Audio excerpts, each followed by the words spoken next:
everybody, and welcome back to the True Gamer Podcast, a podcast hosted by two gamers for you, the True Gamers. I'm one of your hosts, Eddie, along with my bro, still not a ho host, Sheps. How's it going, bro? It's not even the second week of December. It's getting there. Come on, the 9th of December. We're in Britain. 15th. Look, the retailers have started many months ago. Yeah, I know. They started before frickin' October, so I actually saw Christmas stuff in. I hate it. Well, they don't want the consumers to forget about Christmas because it happens sometimes. Easy one to miss. Year of where people forgot year about zero, no Christmas. There was no Christmas since year zero. Facts. Actually, when do you think Christmas became a thing? I bet it's like hundreds of years later. I would bet. I bet it's only like 1920. Mate, that's when Valentine's became a thing. Yeah, it's true, and it got. Do you remember how seconds before we started, we were like, we're going to streamline this and go straight into the first topic? we decided we're going to change the format of the show a little bit to make it better streamlined, more snappy and stuff like that. It's evolving. But there still is the Conbrosations element where us. we fuck things up. Yeah, so it's us. Bro, so you're doing good, yeah? I'm doing good. How are you doing? I'm doing okay. I am a little bit pissed about a few things. Okay, we'll get into it. Before we started, we had a good conversation about how clearly Zack Snyder's Justice League is a Christmas movie. Facts. Those of you guys on Patreon, you're guaranteed I'm going to put that up for you guys. You're going to see that. You'll understand. It's facts, guys. It's Unlike Christmas the time. other plebs that don't get it. Exactly. $1 a month, you get that right there. Nice plug. But also, I said I had a beard problem. Yeah. So I don't know if you guys noticed, my beard is a lot shorter than normal. Yeah. I think it looks good. Thank you. Okay, at least you think it looks good. I think it looks terrible. Okay. I don't like it. So I went to my barber yesterday, and this is the second time I went to. It's the same barber shop, but a different barber guy. Right. He's a new guy. Oh, no. You find the guy you like and you stick to that guy. This is the thing. Because that guy knows your face. I've never been too worried For about haircuts, I feel like you can probably go to any dude barber. Yeah. For beard cuts. I never knew that was a thing because I'm new into the beard game. Yeah, I've always been. Anyway, I went to this guy. First time I went there, he got my hair a little bit wrong. I don't like it looking too perfect. Yeah. And he was a very much a perfectionist guy. And I was like, bruv, I'm going to go in the shower and then afterwards it's not going to look the same that you did it now. And if you make all the lines all perfect, 2 days later, hair's going to grow back. Yeah. I don't you wear care. it messy because your hair gets messy. Yeah. I don't care too much. I'm going to make it look okay and that's good enough. He made it perfect. And I was like, all right, next time, okay. And also, it's not a big deal. Yeah. This time I went, I was like, can you take like one finger length off of my beard and like that? And I think he misunderstood down to one finger. No. And I'm like, I can't even feel my beard anymore. I can't. And I'm like planning, I wanted to have like a Kratos looking beard and whatnot eventually. It'll happen. It's going to grow back, right? Yeah. It's hair, it does that. But I was and now I'm supposed to fucking pay you for this, yeah? But this is the first time I've ever felt like that after like a haircut or in that. Yeah. Normally don't care. I'm not paying. I'm going full Karen. Excuse me, you didn't even do my what's the thing with all the way to the back to the front? I don't know the fade or whatever. I'll say your lines look pretty clean. I will say as a more experienced beardologist. To do that growing out thing, it's not as little as you think. You need to go to like under the chin, to the sides here. All of that needs to be in it, or it looks thin. I was gonna say the beard I had prior to this cut was quite big, but I just think it was just a little bit too long. I just wanted a bit of a trim, just like that. Like I said, just a finger width off of it, and the guy went down to like this. Honestly, I don't think it's the end of the world. But what I had in mind and what I got, now I've set back so far. It's pretty useful to be able to take. If you're going to do your own beard, take off way less than you think and just do it 10 times until you're where you want to be. I get to a point where I just let it grow and then trim it all down and let it grow because it's work. Anyway, Beard Talk is not part of this podcast. It's not actually. This is the True Gamer Podcast. Coming to your eyes and ears. I actually don't know that spiel, but it's made possible by the incredible Super Bros over on patreon.com/Conbrosations. Who do we have to thank? We have Diogo Dildo, Isak the Ultimate Comsock, Sabine from Smallville, Record Friction, what am I saying? I can't read my own notes. It's your list. It's my list. Let me do that again. Sabine from Smallville, Record Friction. The Star Wars Encyclopedia, Adam Sunling. Jeremy Renner, that's right, an official Avenger. Super Sus Ben Fryer. The Filthy V Fanatic Joe McCormack. My Juicy Left Nut. Super Sexy Producer Sean. And Big Boy Billy. And Kevin, the #1 simp.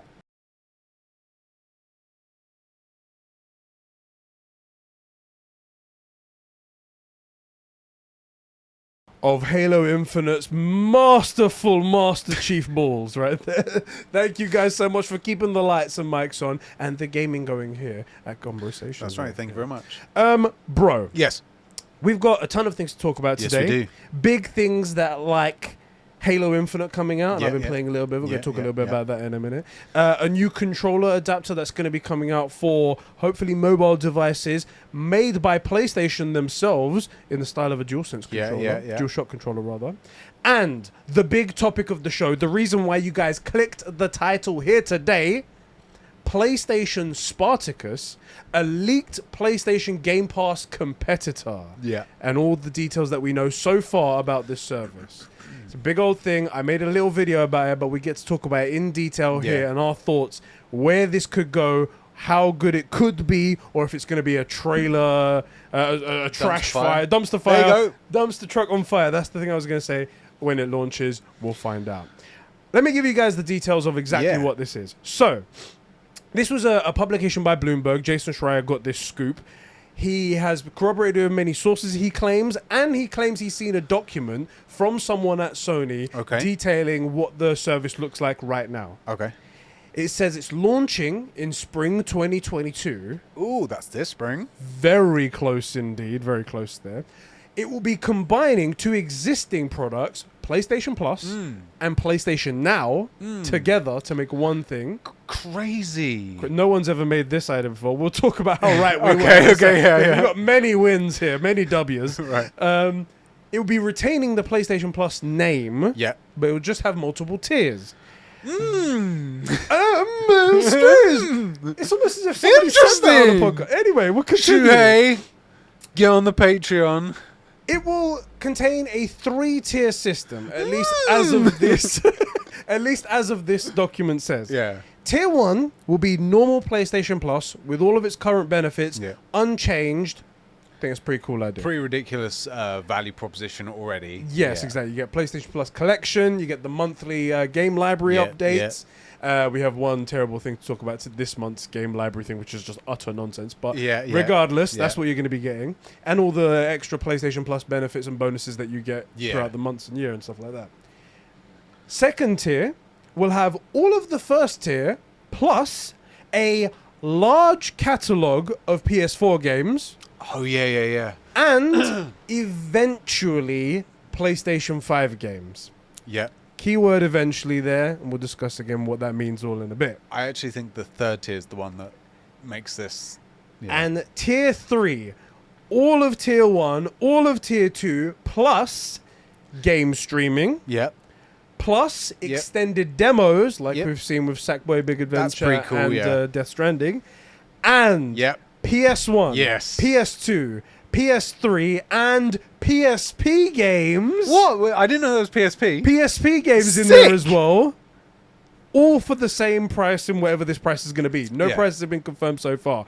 Just have to say quickly, rest in peace PS Vita. Yes. No mention whatsoever. No, not at all. My brother, my fallen soldier. $9.99, $14.99, $19.99. Ooh, That's okay. The price, So let's talk about price. Should we talk about prices first? And then they'll have to bring it down because no one goes $19.99. I'm telling you, that's how it's close to the ballpark. I was going to say something about 15, but should we talk about price first, or should we talk about each dissected piece? I feel like we can skip tier 1. Like we know, at this point, people know the PS Plus collection and PS Now. Yeah. Tier 1, and I don't expect the price will change at all on that. I feel like they've got, I think it's like 47 million people on PS Plus. Yeah. If you want to keep that money coming in, don't change it at all. No, you don't. Yeah. And it's not even going to be... Because if you change it a penny, then you have to get them to resubscribe to it. It's and a then new deal, everyone reconsiders it, and then you lose people. What is the price on it now? I keep forgetting. I just have it. $49.99 for the entire year. However, if you're a pro gamer like me, every Black Friday, it drops down to like £33, and you get 3 years, and then you don't buy it for the next 3 years. Oh, I didn't think about that. Bro, I should have done that. I went, there's a place, Shop2, the website that you should go to. They had a coupon code for an extra 10% off. It went down to £29. And I bought that. Safe for letting me know. You're welcome, bruv. Don't worry about it. I'm letting you know now. I mean, you can't get it now, but I'll do that next year, though, because it's a service I'm going to, Exactly. So that's going to change. I don't think that will change at all. We don't know for sure, but that's what I suspect. Yeah. You know when you run face first into realization of your own stupidity. Well, I just did that. Yeah. I hate myself. How did I not see that? Tier 2, a large catalogue of PS4 games. Yeah. And eventually PS5. Let's talk about the eventually PS5, because I feel like that's the one that everyone is going to be wanting to talk about. Yeah.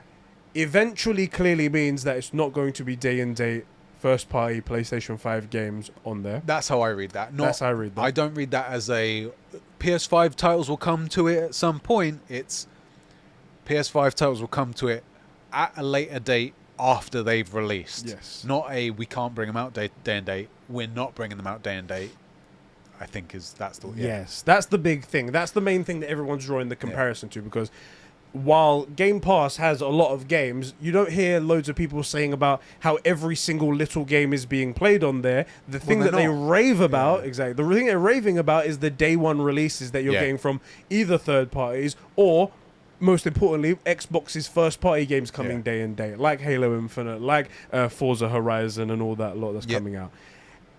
We kind of knew, I think no one was under this impression that this was going to happen. Yeah. No one's under the impression that PlayStation were just going to go, you know what, we are selling these games for $70 a pop and people are buying them, we're just going to give that up. I don't think anyone was under the impression. Crucially, they don't need to. They don't need to.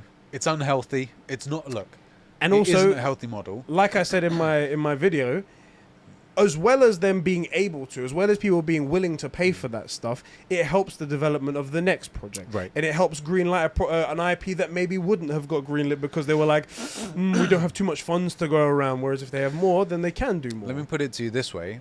They have, at this point, 3 times the subscriber base on a service that gives you basically nothing like Game Pass. Yeah. And those people are buying $70 titles. Yeah. Why, just from a business perspective, forget you being as a consumer, right? And the value you want to get. Why as a business would you change that? Yeah. You wouldn't.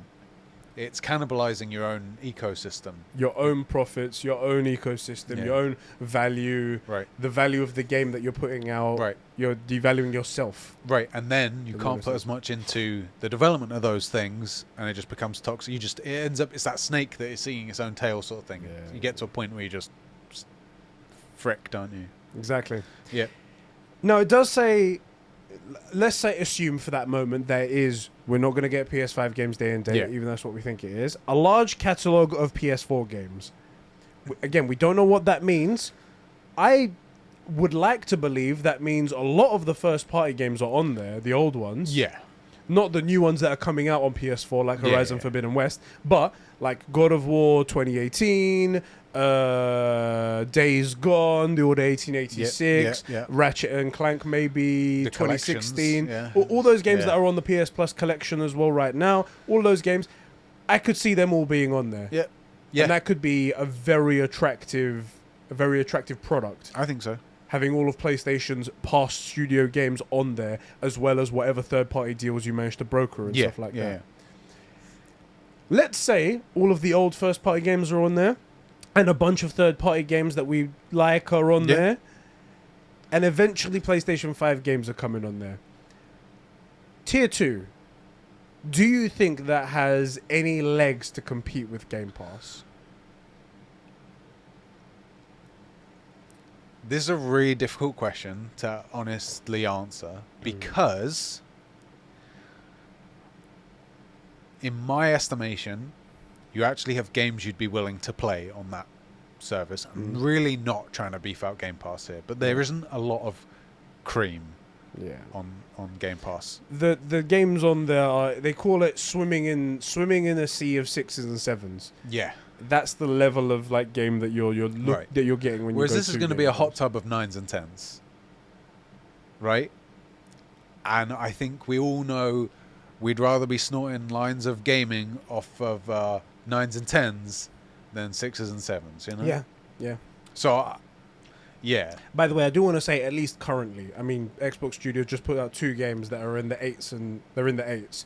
So Which things game? could be Oh, getting yeah, better. yeah, Like yeah. Forza and actually, Forza- I think Forza might be a 992 on Metacritic. Forza's going to always be a banger. Exactly. So Forza and Halo come out Yeah, as 86 yeah. as well. I presume so, Deathloop's going on there sometime soon. So, and actually, that is so it could be getting better, but we're just talking about right now. yeah. As of right now, I mean, I think it not kills it. There are people that want to be just surrounded by 6s and 7s, and will take that over being like concentrated with 9s and 10s. Yeah. I'm not talking about girls. The thing is,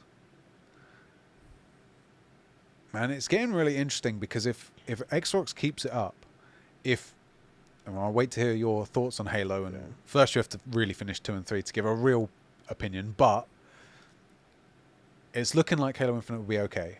Forza's always going to be a banger. They brought out Deathloop. Like, it looks like they're finally turning the ship around, which is great news. Like, oh my God, I'm so bored of ripping on Game Pass. I'm so bored of it. It's still a toxic model. They have to change it. But do I think that competes? Weirdly, no, I don't.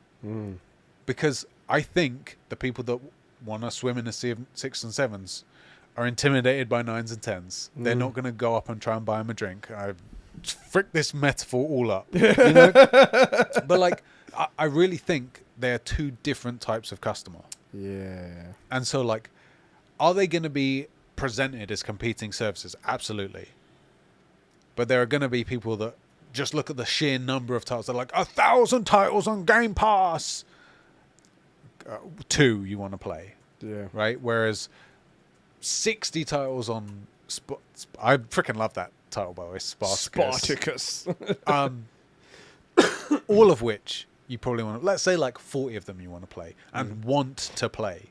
There's a bunch of titles on there that I like, that I could see going on there where I'm like, oh man, I totally forgot to play that. Yeah. Sick. I'll play it, you know? So they're definitely going to go head to head on paper. Yeah. I don't see like Game Pass hasn't scavenged any Sony ponies. Yeah, there might be people that have also gone to Game Pass, but it's not been, well, if you forget this, I'm going over there. You have guys with PlayStations and Xboxes who also have Game Pass. Yeah. You don't have anyone that was like, PlayStation, frick this, I'm moving to Game Pass. Yeah. No one did that. I have a slightly different feeling about this. And I hope I can put my point out eloquently so everyone understands that.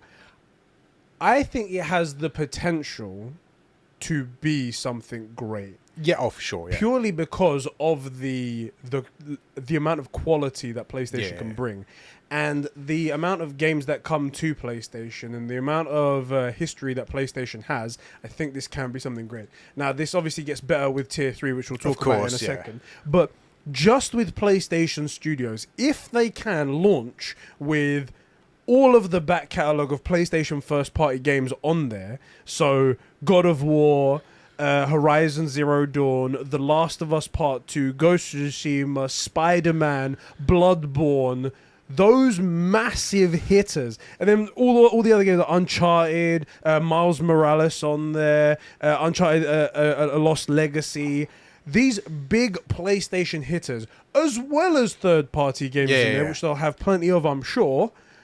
That quality can't be ignored. And the people that are interested in Game Pass, they're interested in paying a low price and getting a massive amount of games. And if they can offer all of that quality, then that is factually, just by the numbers, just by the Metacritic scores, by how much people talk about these other games, it will quantifiably be better than Game Pass. Oh, for sure. And it's on an ecosystem that people already love. Yeah. A lot of people already have PlayStation 4s and PlayStation 5s.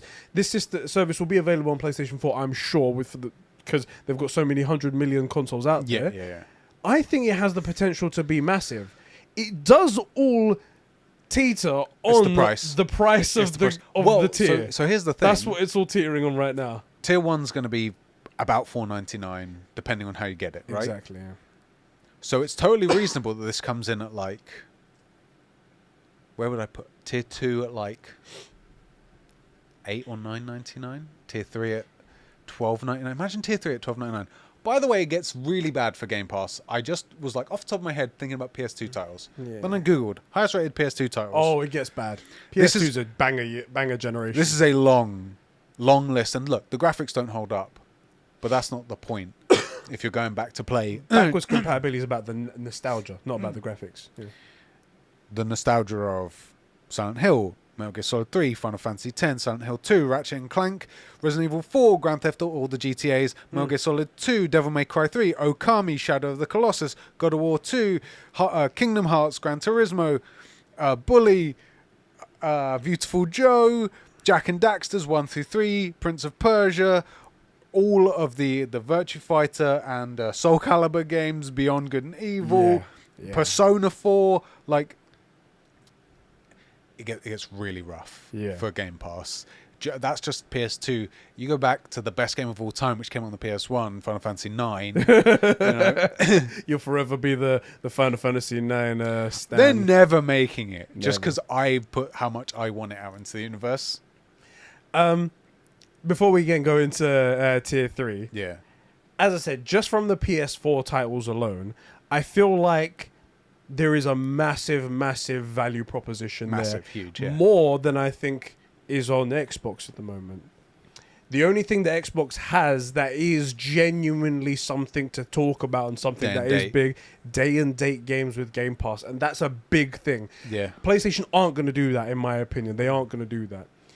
I want to have a conversation just before we move over to the tier 3 about what if they do that, even though we know it's impossible. What if? But we'll have that in a second. Okay.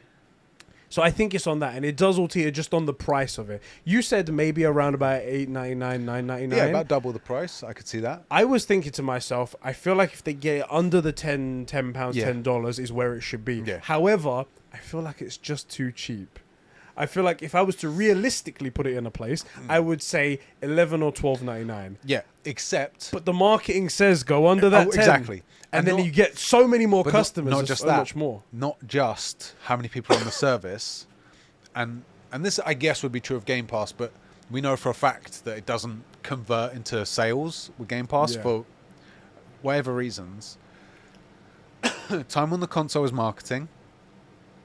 In-game purchases is profitable, and back-end sales and the likelihood that if you're on the thing, then they'll switch over to Netflix and all that stuff has a long tail. Yeah.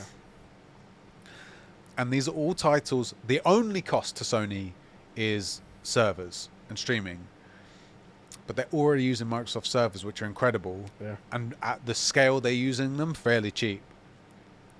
Where's the downside? Yeah. Where's the?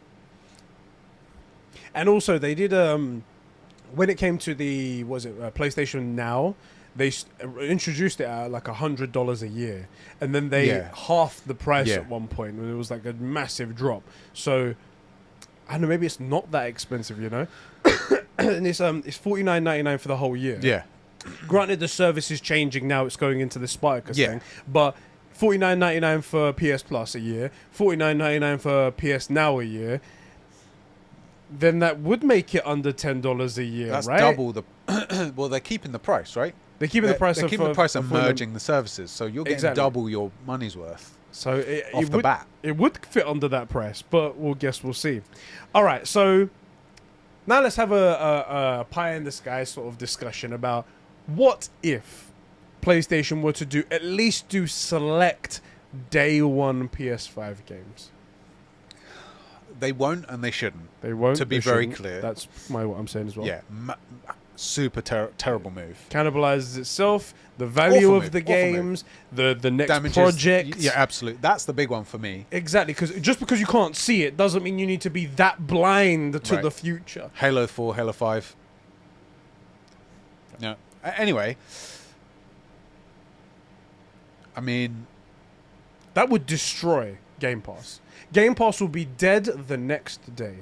There would be people like, okay, you can still stick around, but this is the premier service that everyone's talking about now. It wouldn't be Xbox versus PlayStation. It would be, I also have an Xbox. Yeah.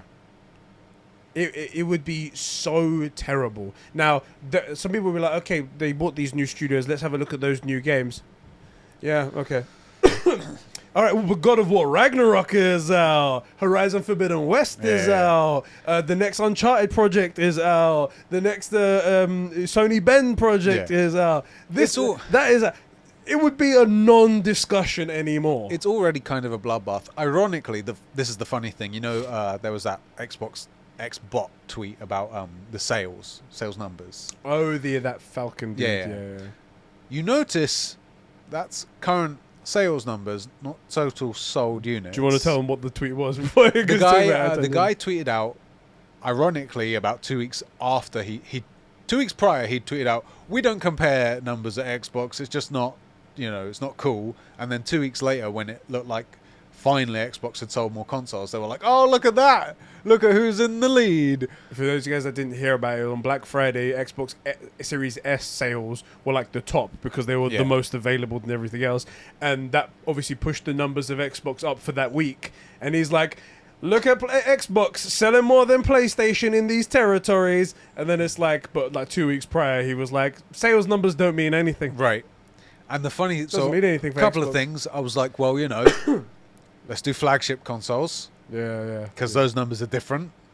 No balls. And then, look, it's just, if it's Ragnarok day and date, there are no Xbox sales. Yeah. There are no Xbox sales. And the Xbox is a good kit. It's a good bit kit. The Series X is good. Yeah. Not a lot to play on it right now. Hopefully that's changing. But, it's not the same. It's not the same. And especially with everybody says, "Oh, backwards compatibility is really important to me." No, it's not. I've never seen you play any of that shit, Wames. He just plays Assassin's Creed 1. He plays Assassin's Creed 1. Speed runs it. He and gets a world record on it. And then goes and plays like Final Fantasy 15 or whatever it is. And the new games. That's all he does. Here you go. Yeah. And it's better titles. The only really good old titles are things like the old Halos and not Metal Gear, Gears of War. Those are the best titles. Those are what everyone was playing back then. And when it tells you, "Oh no, I really liked whatever," no, you didn't. You like the memory of it. I like the memory of GoldenEye. I'm not going back to the N64. Star Fox was great. I'm not going back to N64. Mario Kart was great. I'll play it on the Switch. I'm not going back. Speaking of just randomly on the side, sorry to take everyone off the topic and whatnot. What, we're going on a tangent? What? Speaking of, actually, we was on a tangent, then we're going on another tangent. Okay. Fair enough. Kimosabe Gamer sent me a link to GoldenEye. Apparently they were doing a remaster of it at one point. I think it was at a Microsoft studio. Okay. And the thing got canned. The project got canned. And somebody working there clearly leaked the progress that they the made. Deadpool thing. The whole thing just got leaked out, and then hackers took it and they made their own version of it. And you can get an emulated version on the internet where all you do is press one button and it gives you the remastered graphics for the whole of a thing. I was like, it's amazing. I saw the video. I was like, this is great. But sick. Might have to download that for imagine jokes. pirating something. Terrible. Awful practice. Wouldn't do it. Awful, terrible. Anyway, let's get into that. Back to the topic. Yeah. So if the worlds were to change and the reality was completely different and we were living in a new universe and PlayStation decided they were going to put day and date games on this Project Spartacus competitor, it would be catastrophic. The fallout would be immeasurable. I actually don't want that, for the record. As much as we rag on Xbox, it'd be bad. I really don't want it. I really want a strong Xbox. The reason why we keep saying as well that they won't do it or that we don't want it to happen as well is because that would be another negative effect of Game Pass on the industry. Yeah. While Microsoft are happy funding all of these games without getting very much in return, that's cool. That's their business. It's bad. I want good games, but it's their business at the end of the day. We don't know how it's going to turn out for them, but again, it's their business. Yeah. They'll do it, and I'll just watch and see what happens. Having an effect on someone else so they can lose money, so then their next project can't be done, so then in the end the gamers get screwed, that's not cool. So that's the reason why we're saying we don't want it to happen. I mean, Xbox has already ruined Horizon Forbidden West and God of War Ragnarok. When it came to we don't believe in generations anymore. And all of our games for the first year or two will be able to be played on the previous generation. Yeah, because you're not bringing anything out. They changed the discussion. Sony follows suit because they think they have to compete, not knowing that Xbox has nothing. Xbox wins, but the key thing, I don't mind Xbox winning. Like the 360 was in the lead over the PS3 in terms of like user sentiment, let's say. Yeah. I was a big fan of the 360. I think the 360 is one of the best consoles ever made. Right. Has some of the best games ever made. We lost as gamers. The game lost because of that change in the discussion. That decision, yeah. Ragnarok should be a PS5 title only. It sucks for the people that haven't been able to get one, but it should be, because when you come to it, when you do finally get to play it, it should be the best version of the game that exists. So it's that's why I hate Game Pass, that's why I hate Xbox, because they're not just messing with their own product, because Microsoft can take the hit.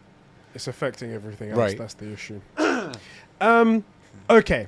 That's tier 2. Yeah. Large catalog of PS4 Yeah. games. Not been defined, but we think it's going to be quite a lot. It would Yeah. be great if it's all of the PlayStation first party studios and eventually PS5 games. I think because it's a paid service, Yeah. the eventually part helps because it might be sooner than you think. It won't be day and date, and it won't be 2 years down the line. Yeah. I think it'll be a happy medium somewhere in between. They probably, like, there's your sales cycle. Yeah. They're probably willing to cut into the back end of the slope. Yeah. So it peaks up, and then on the way down, there is a point where it's worth it to them in this model to cut in early and get people on the service, so that they stay on the service for the next earlier release at $14.99 or whatever it's going to be. Whereas if the slope was really, really low at the 2 year point, they might go, all right, at that 1 year point, it's on the way down. We know where it's going to be in the next year. We'll maybe catch it here and it goes on the service, Right. and then they get another boost of like subscriptions or something like that. Exactly. I think that's where because it's paid. I think that's what's going to happen. I think so too. It'd be really cool to see. Each one will be its own case basis, so we can't put a stamp on when it will come. And But it'd be very interesting to see how. I would long it also takes. suspect that this isn't these games come to you 8 months after release. It'll be like, how's this one doing? Okay, we'll bring it out earlier. Yeah. How's that one doing? Still killing it? Let it go. And each one will have its own reason as well, Yeah. like promotional reasons, like we said as well. Because Spider-Man hasn't been on PlayStation Now. No. That's a first-party game. Yep. Why hasn't it been on PlayStation Yep. Now? The Last of Us has, and that came out last year. Yeah. Is it last year? 2020? Was it 2020 or I 2019? think it's 2020. I don't freaking know. I'm going to search for it before they do a correcting Conbrosations. Yeah, we're too smart for you guys. The Let's say Last 2019. of Us I feel like it 2. was 2019. It's probably 2020, wasn't it? 2020. There you go. It came out the same year as your beloved Ghost of Tsushima. Do you know what's funny? That you keep getting wrong by In the my way. head, I've pushed both those games into 2019 because I just deleted 2020 out of my memory. Yeah. So as I said, that came out a year later, but Spider-Man hasn't come. So Yeah. each one of them have their own reasons and whys and deals with other publishers and licenses and stuff like that's that. also regarding.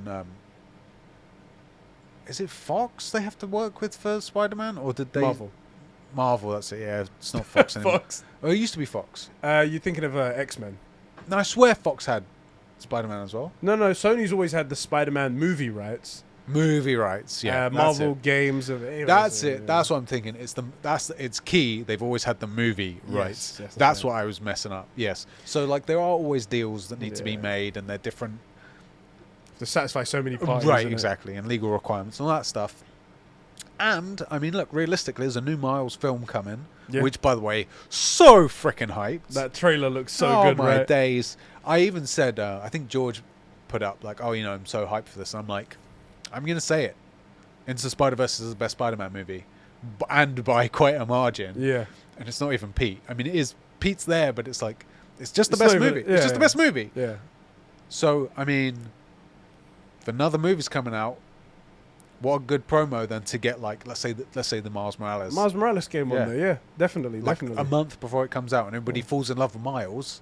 Maybe they check out Into the Spider-Verse. There's a new movie coming. Like it's one of those instead of cannibalizing your sales, you like feed the market for the. And it's one of those things that Sony likes to do is that Yeah. they've made this partnership now with the MCU for Spider-Man, and clearly in the background what it is like, okay, you can also do this movie. We are going to do a ton of other things around it around the same time to capitalize on your hype cycle as well. So they brought out the trailer for Miles Morales. They've brought out new skins for Spider-Man PS4. I saw bet some of those. I bet there'll be a promotion as well right around when the movie comes out for the next Spider-Man game. For sure. So all of this stuff will tie in. There's all kinds of back-end deals going on. And I think that's the way it will work. And I think that will make that tier 2. I think the tier 2 will be the most popular. I think tier 2 is a sweet spot. That's what they try to do, by the way. They try to get the middle tier is where they make the most money. It's where they have the sweet spot for services they offer to value that the money brings in. The top tier service actually is a bit more expensive for them. The profit margin is quite large because you have to host all of those titles somewhere, and often they have these weird deals where it's like you're only really paying when the servers are active or stuff like that. So it's just sort of, if it's stored on the hard drive but not booted up, you're not paying. Weird stuff like that. So I suspect that tier 2 is where we all want to be. That's where I think it's the most popular one's going to be. I do think that there'll be a surge for people who do like the back catalogue. For the beginning, it'll be like that. But I see a lot of people after a bit of time dropping down to the 2 and then keeping it there. Speaking of tier 3, so tier 3 is all of tier 1's PlayStation Plus benefits, all of tier 2's back catalogue of PS4 games and eventually PS5 games, plus game streaming, which PlayStation have said they're all into streaming now in the future to mobile devices, to PCs and stuff like that. A service I'll probably never use, but not good to have. Something I feel like I'll be interested in. Maybe that'll change in the future. I'm more of a just console play on my TV kind of guy. However, that's there. Extended demos. Yeah, that's sick. Which we said when the demo trial thing was coming out that they're trying with Death Stranding and Sackboy Big Adventure. Hella's cool. I could see jumping up to tier 3 if a couple of games you're interested in come out. Mate, like, demo. We're in a fortunate position as well where we can buy any game that comes out that we want to play. Fortunate. However, there are some games that people will say like, hey, this is a good game, you should try it out, and I don't try it out. Maybe this could be a way to try it out without paying anything, other than paying the subscription fee for that month. Also, once a game's up on tier 3, you can try the demo for it. So if you know 2 games coming out, you wait to the second month, try the demo for both of the games. And you only pay 1 month of tier 3. I should explain what this extended demos thing is in case you guys didn't know about it. We did talk about it before, but Sony came out with a demo system where you can try a game on the PlayStation Store, no subscription required. I guess this was for the trial period of 2 games, Death Stranding, Sackboy Big Adventure, and you could just download it to your console and play it for, I think Death Stranding was 6 hours, and Sackboy Big Adventure was 8 hours, or one or the other, whichever. But it was for a number of hours. It was a great sounding service, and you get to try out the game, and also your progression carries over to the game should you choose to buy it. That's pretty major. It's all locally on your console, no streaming, nothing like that. Really awesome. The only downside is that the trial started from the moment that you hit download. That's not good. If you've got a shit internet, then you eat into the time that you could be playing the game. If you've got great internet, then you play more. I think that's why it was multiple hours rather than 45 minutes. Because a demo's short. A demo is supposed to be under an hour. And this is one of the things that I like about it, is not just that it's a really useful way to see if you like the game and if it vibes with you and that you can carry on. But back in the day, when the only way to try out games was to either go to like a game shop, and hopefully they had it on the display unit, or you had to buy game magazines that had like a CD, sellotape to the front of it, with like 50 demos on them, and they were all like 10 or 20 minutes max. And you got to see the game, you're like, okay, maybe I'll pick this up. So it's kind of the nostalgia bump for me. Plus, it's cool to see, like, I don't know, let's say 12 Minutes was coming out. Because that's an odd one. It has quite a lot of attention, but it's an odd one. Like, okay, what is it like to actually play this game? What is it like to play it on a console as well? Because it seems like it's really a PC game. The point and click. Like, I like the story, but I'm not loving the way to play it. I won't get it. Or I like it. I'm intrigued. I will buy it. It's a really very cool idea. Service. So that's coming there. It says extended demo. So, couple of things with that. It doesn't say whether it's for all games, but it doesn't say whether it's for limited games. It's a bit of a strange one. I guess we'll have to find out when they announce it officially. I would imagine if it's in a paid service and it's in the top tier, it's demos for everything. You would think. And then it's just a set time for everything. Yeah. That's what I would think. But let's remember, we as veteran Sony fans, we know that PlayStation sometimes do dumb shit. Oh, yeah. So we can see them going... Wait, no. They've never put a foot wrong. You're only going to... Oh, sorry, my apologies. Yeah, they never do anything wrong. If you don't like the service, that's because you're stupid. Exactly. Facts. Everything Sony does is gold. It's a true fact. If Halo Infinite was on PlayStation, it'd be the best game ever made, but it's not, so it's not. So it's shit. Shit, exactly. I could see them totally going like, you get 5 demos a month, and it's like, thanks Sony. Also, we'll be like, so arbitrary. You get 5 demos a month. Oh, this is what it'll be. You do get 5. Yeah. 3 of them can only be used on like not like AAA titles. Oh god. But your demos carry over to the next month. But it's only the non-AAA title demos. And it's all convoluted and shit like that. It's like, so wait, how many have I got of the first part? How can I play? Yeah, and it's on you to keep track of how many you have. But a God of War Ragnarok, like the top level ones, require 2 tokens. Yeah. Oh yeah. Dumb like that. Yeah. I can see them totally fucking it up. Oh yeah. I can see it. Anyway, it says extended demos. We like to think that it's demos on everything. That is really cool. We'll see. Yeah. We'll see how that goes right there. I think that's a really crucial perk.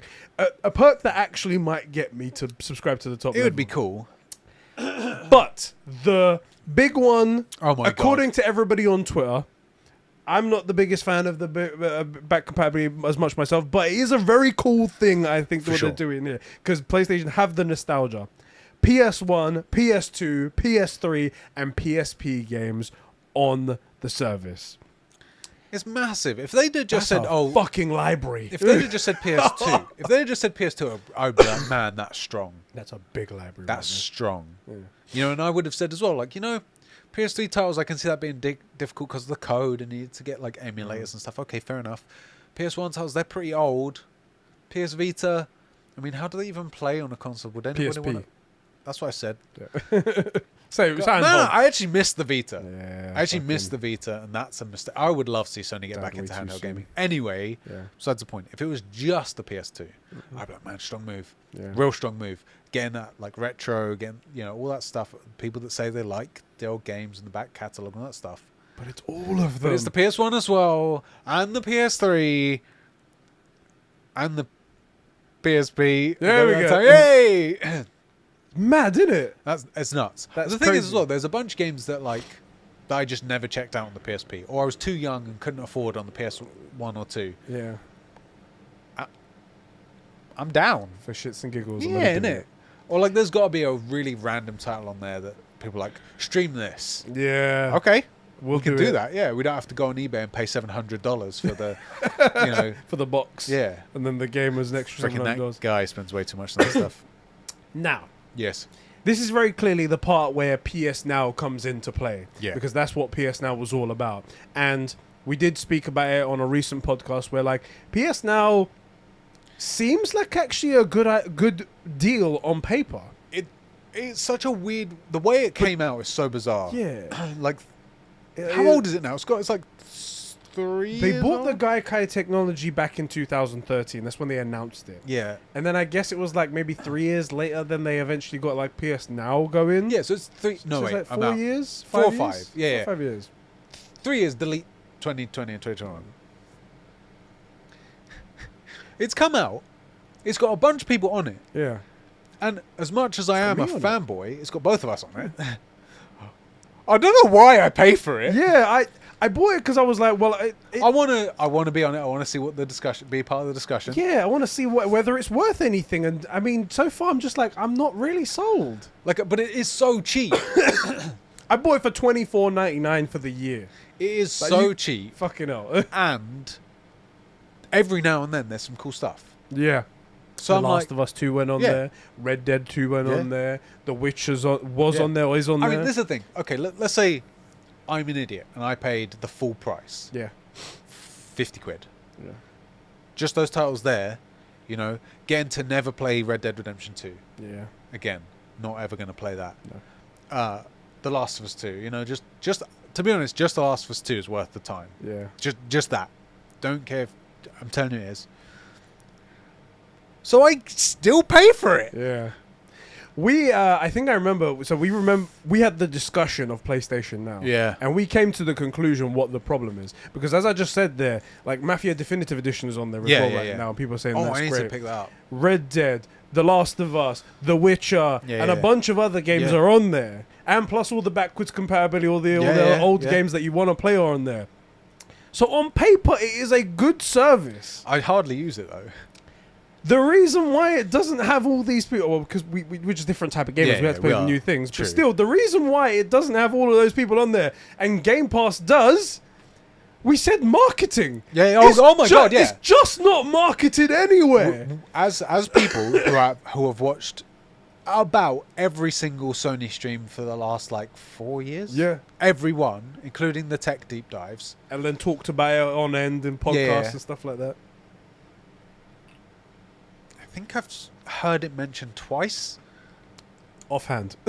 Yeah. It's not never a main topic. And I actually... We are doing fantastic with God of War, Spider-Man, it's all doing great. And we're doing really, really great with PlayStation Plus. PlayStation Now is great. And then the next week we've got... or like they say, what about titles coming online? And they say, blah, blah, blah, blah, Last of Us 2 is coming to PS Now, blah, blah, blah, continue.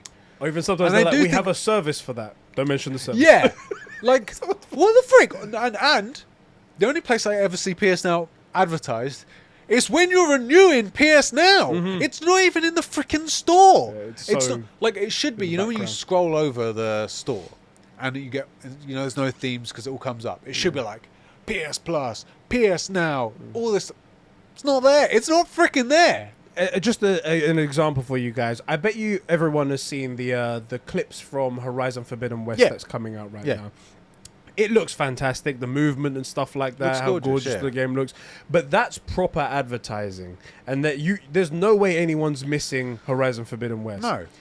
The newest game that comes out to PlayStation Now, you could do the same thing. You could play a bit of the game, put a cool clip up or something like that, say, this game is coming to PlayStation Now. And that attracts me with that. Oh, I can do that too? I'm going to do that. You have never seen anything like that of the fucking game. I'm going to search the Sony Twitter. PlayStation. God. Let's go PlayStation UK. This is going to be embarrassing for Sony. Oh, boy. So PlayStation UK... Sorry, PlayStation, we're about to out you on live and then live podcast that's watched by tens of people. PlayStation, PS Now, sorry. I'm just going to search this. First tweet's not them. It's people tagging them. Oh, what are you? Oh, did someone quote tweet it? They mentioned it once. They quote tweeted it. They mentioned it once. Sorry for the audio virgins. We love you, but we don't love you. Yeah, talk amongst yourselves. See that? Well, this is PlayStation Europe mentioned it once. Yeah. And again, look, it's not even like, it's just like, it's like, this is coming in December. Go watch it. Go play it. Well, let me try this. Xbox UK. Oh, this is going to be a bloodbath now. Game Pass. How many times did they mention Game Pass? Is Game Pass one word or two? Two. Oh, my leg. Sorry. Crossed me for too long. Immediately. Bruv, trying to search through Game Pass of the Xbox Twitter page is just their Twitter page. You just need to go to their tweets. It's massive. Everything they say is that. And also everybody tweeting them is tweeting about Game Pass with hashtag Game Pass and exactly every single one, yeah. So that's the point. The PR, the marketing for PlayStation Now is non-existent, and that's one of the big reasons why it never got anywhere. I feel like their budget is negative. We have to pay them for them to talk about it. Exactly. That's one of the big reasons. Now, I think it's a really, really, really good move that they're pushing this into PlayStation Plus. Yeah. Getting rid of the PlayStation Now name because it wasn't worth anything in the first place. Yeah. And maybe with PlayStation Plus, something that people know, it can do something. It can make something. The only downside I see of this, and I don't know how big of a downside it is, to be honest, because we have to see. Yeah. It's 3 tiers. And as we know, when it comes to consumers, the more that you add on to something, the more convoluted it gets. With Game Pass, it's Game Pass. Yes, yeah, you get it. You get the whole thing. Game Pass. That is just the Game Pass. Now, there is an extra tier that nobody talks about because nobody really cares. It's Game Pass Ultimate, where you get the streaming as well involved in that. But nobody really cares about that. It's Game Pass.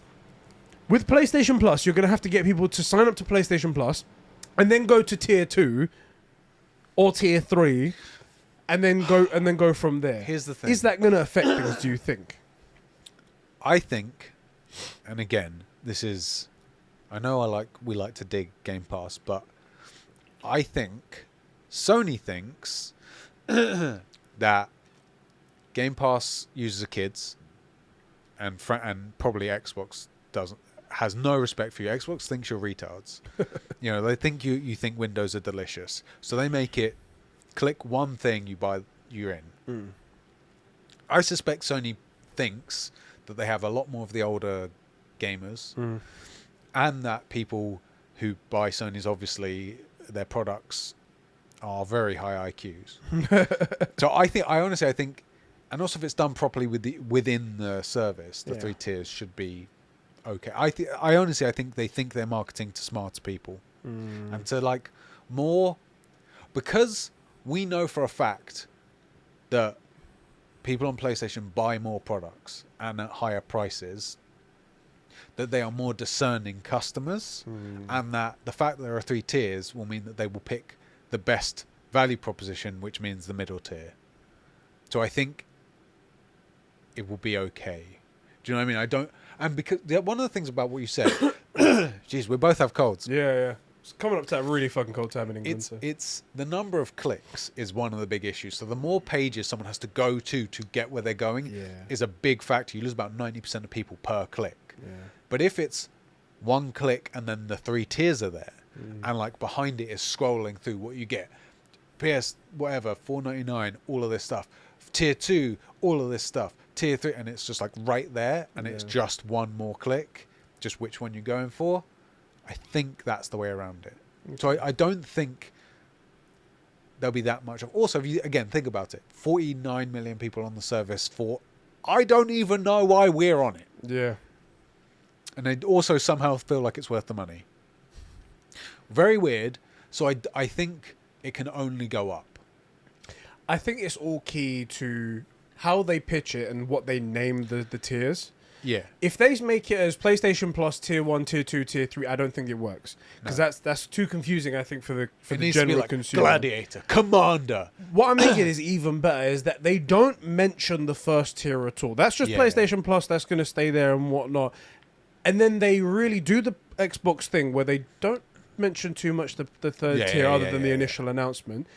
But Tier 2 is the thing they market. And they say PlayStation Plus Gold or PlayStation Plus Platinum, whatever it's going to be called. That with this, you get the PlayStation 4 catalog and you get PS5 games when they come out further down the line. That's the sales pitch. And if you guys want to play backwards compatibility games, we've also got another thing for you guys. Yeah. PlayStation so-and-so, get this version for X amount of money, go wild.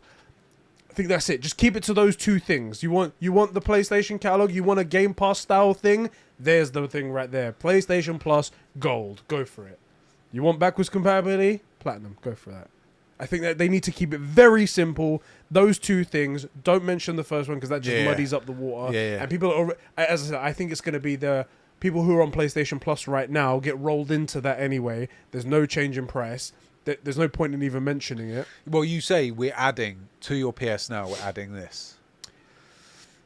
We're giving you these things, but you have to pay more though for those. Well, no, I mean for the base standard. Instead of you don't just do it silently. You let them know that you're getting even more for the money we're already paying. But you're not getting anything more. That's going to be staying the same.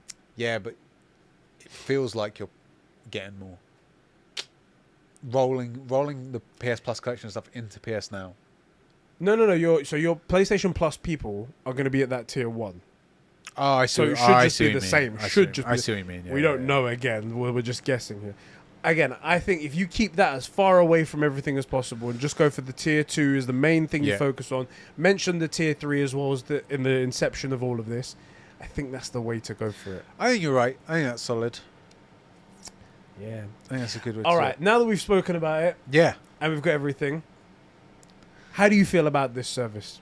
Do you think it's something that could take the world by storm? Do you think it's something that PlayStation push often, or do you think they'll be more inclined to just make it and then let people have it in the background? Yeah, that's a totally different question. Do you think that this is something that really puts a sting into Xbox? Do you think this is something really great for the industry? Give me your thoughts on all of this. I think Tier 2 bangs hard. Yeah. Hard. And I think we end up on that and never change it. If they market it correctly, if they market it at all... That's good. At all. Yeah. And also market Tier 3 correctly in app, like in the PlayStation. I could see myself jumping up on there when they show me a game an old game that I loved or something. I could see myself jumping on there for a month and just downloading it.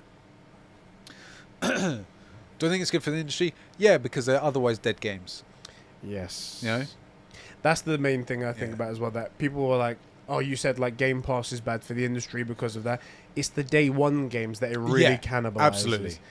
Games that have been out for a while and there's no long tail for them and they just go on the service and they get a check from PlayStation on this service, that's just giving more money to them that they would never have got. And also, key, the catalogue of games is very high quality, which is, some people want a large catalogue and some people want high quality catalogue. That is functionally the difference. I'm not saying one is better than the other, because quantity is a quality all of its own, you know.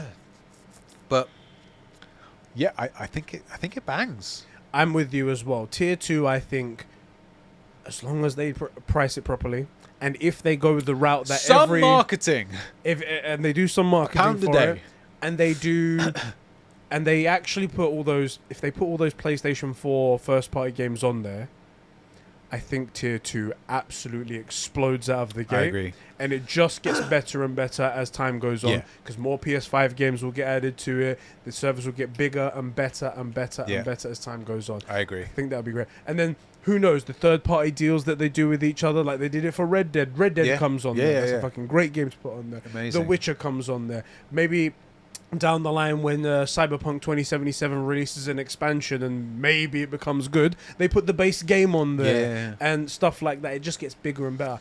If they work on those partnerships, that could be very, very good. I think the second tier is where it's at, for sure. It'd be interesting to see the numbers, you know, because Sony will publish the numbers of the tiers, and of the tiers after the first year. I want to see year 2's tier breakdown. That's what I want to see. Those will be the telling numbers. It'd be very interesting to see.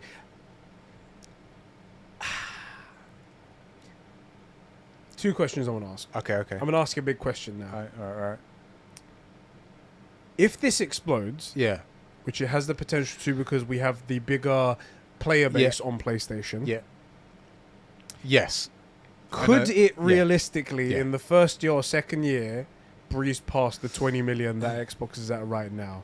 And then when you have the comparison of the graph where it's like, okay, Xbox's Game Pass going steadily up like that, mine a little bit similar road, but it's trending upwards, and then PlayStation's one just sort of like, if they can get tier 2 under a tenner, absolutely within 6 months is my guess.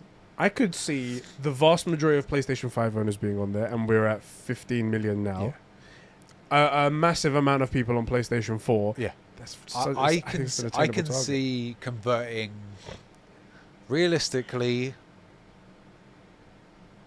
straight up just 10 off the bat, no questions asked, 20% of the PS Now users, just straight up. PS Plus you know what I mean? Yeah, PS Plus users, So you're looking at like 10 million there. That's 10 million off the bat of people already on the service that want to upgrade.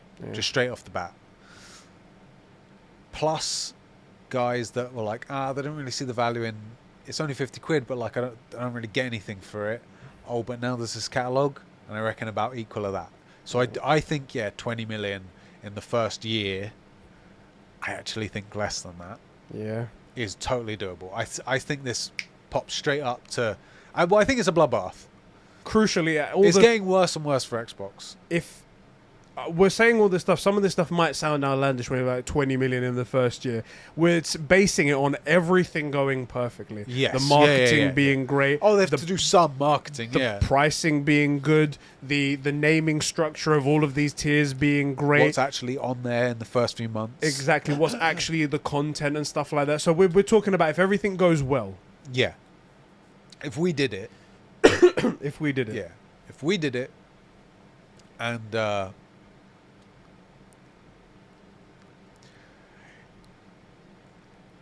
it's a pity because I was just saying Xbox looks like they've turned a corner and they're going to be at least developing good games. Deathloop.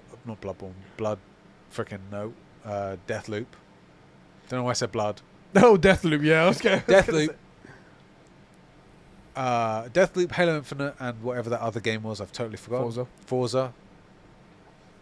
Cool. It looks like Xbox starting to bring some stuff out. The only thing that I think that is good, at least for Xbox, is that they've now they've, like you said, they've turned a corner and they have a bunch of games in the not so distant future. Yeah, they're in the pipeline. They're coming out. Yeah. So by PlayStation still have to get this service going. They have to get it running. They have to get people onto the service, and that's going to take some time. Well, you know what, you say that, but the service is 5 years old already, and they've had a lot of time to play with the Gaikai. A lot of time. The service has had its like testing phase and stuff that. The players need to come now. Yeah. Now, how long that takes? Maybe by the end of 2022, 2023. I'd say it's in a good spot, but by then we might have some Xbox games out there, and they're coming day and date to Game Pass, which could still show some value there. Yeah, I mean, we'll have to. It's getting interesting. Such a fascinating conversation. It's getting interesting, and the thing that I want the most is for Xbox's titles to bang. I want the console war to heat up this generation, because last generation was a bloodbath. So far, this generation it has been dominating. Yeah. And I want it more neck and neck. Yeah. Because then both of them are going to perform. Yeah. And that's going to mean that next gen, which I know it's a bit early right now, but if Microsoft suddenly realizes, we can't keep doing this, then we might see one of the biggest tech companies on the planet actually try to bring out a good console. Yeah. I mean, like, things like, in comparison, what did they do for the controller? Nothing. What did they do for the audio? Nothing. What have they done with the titles? Nothing. Yeah. If next generation that is flipped, and there's this big a leap, amazing. That's exactly what I want. So the timeline will be the telling thing. Is there any date? All it says is early spring 2022. Now, it's very strange because that's pretty close. It's very close, actually. But there's not like anything that we see as like landmark coming out that time. No, yeah. The only thing that is, there's some games coming out. We've got Horizon Forbidden West coming out. But it doesn't have to be landmark if they do the right marketing, which they won't. Yeah. It just needs to be. I mean, when I heard about this, I was like, do you reckon there'll be, and this is my dream head on here, do you reckon there's like a sneaky PSX going to be happening in December? Like set last week of December or something like that. They just haven't announced it. There's no way. But I was like, they would have announced it by now. They would have announced it by now. And that would have been a great place to do it. That would have been sick. Celebrate games, celebrate everything. And oh, by the way, we've got this killer new service. You all want it. We've done it for you. Here it is, boys. What I need to see is a Deathloop level of advertising for this freaking service. Every single event. Every bus stop, every plane, every TV. We need you to annoy us the same way that Phil Spencer annoys us. You need to be like, PlayStation Plus Gold, PlayStation Plus Pass, and this thing, go. And thinking about it, Deathloop was them. Yeah. So they know how to do it. So freaking let's do it, Sony. Like that's what they need. That's going to be the real time. That's going to be where they let themselves down. Is that they won't market it. Yeah. It will just come out. God, Sony, please don't do that. Please don't do that. The worst thing is, in 5 years' time, it will have the numbers that we're talking about. Yeah. But the problem is, it could have had it within a year, and they won't market it because they're freaking Sony, and they don't seem to get. They're the opposite of the Xbox. They have exactly. Xbox does no games but monetizes the shit out of everybody on there, and Sony brings out the games and is no good at monetizing their own services. What are you doing, Sony? Although I will say, silver lining, it gives Xbox the time to get some games under it. Yeah, because if it doesn't, it will be brutal. Yeah, it will be brutal. and it wasn't the Series X selling like hotcakes. Yeah. It's because there aren't any.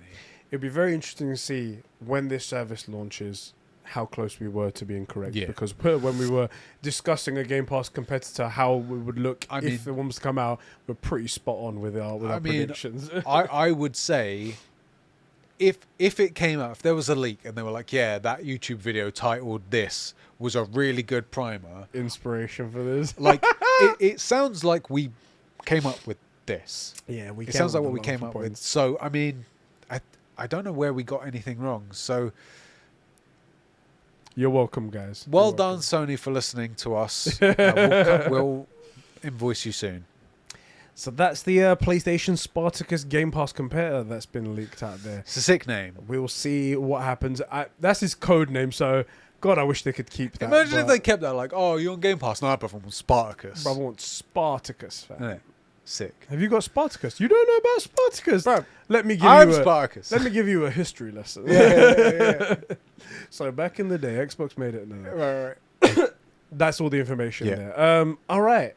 That is our main topic out of the way. That was the big meat one. The meat of the podcast.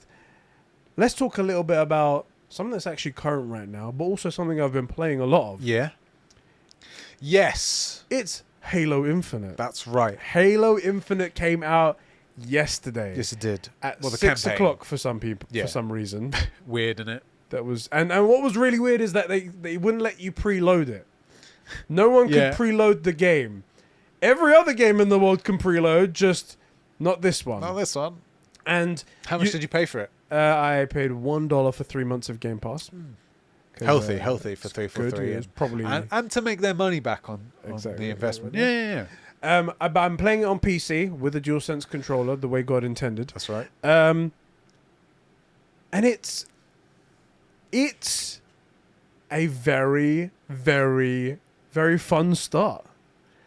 The story, which is the main thing that I'm interested in, because I've heard how much Master Chief is like a big icon and the story is a big thing in the Halo universe. It's massive.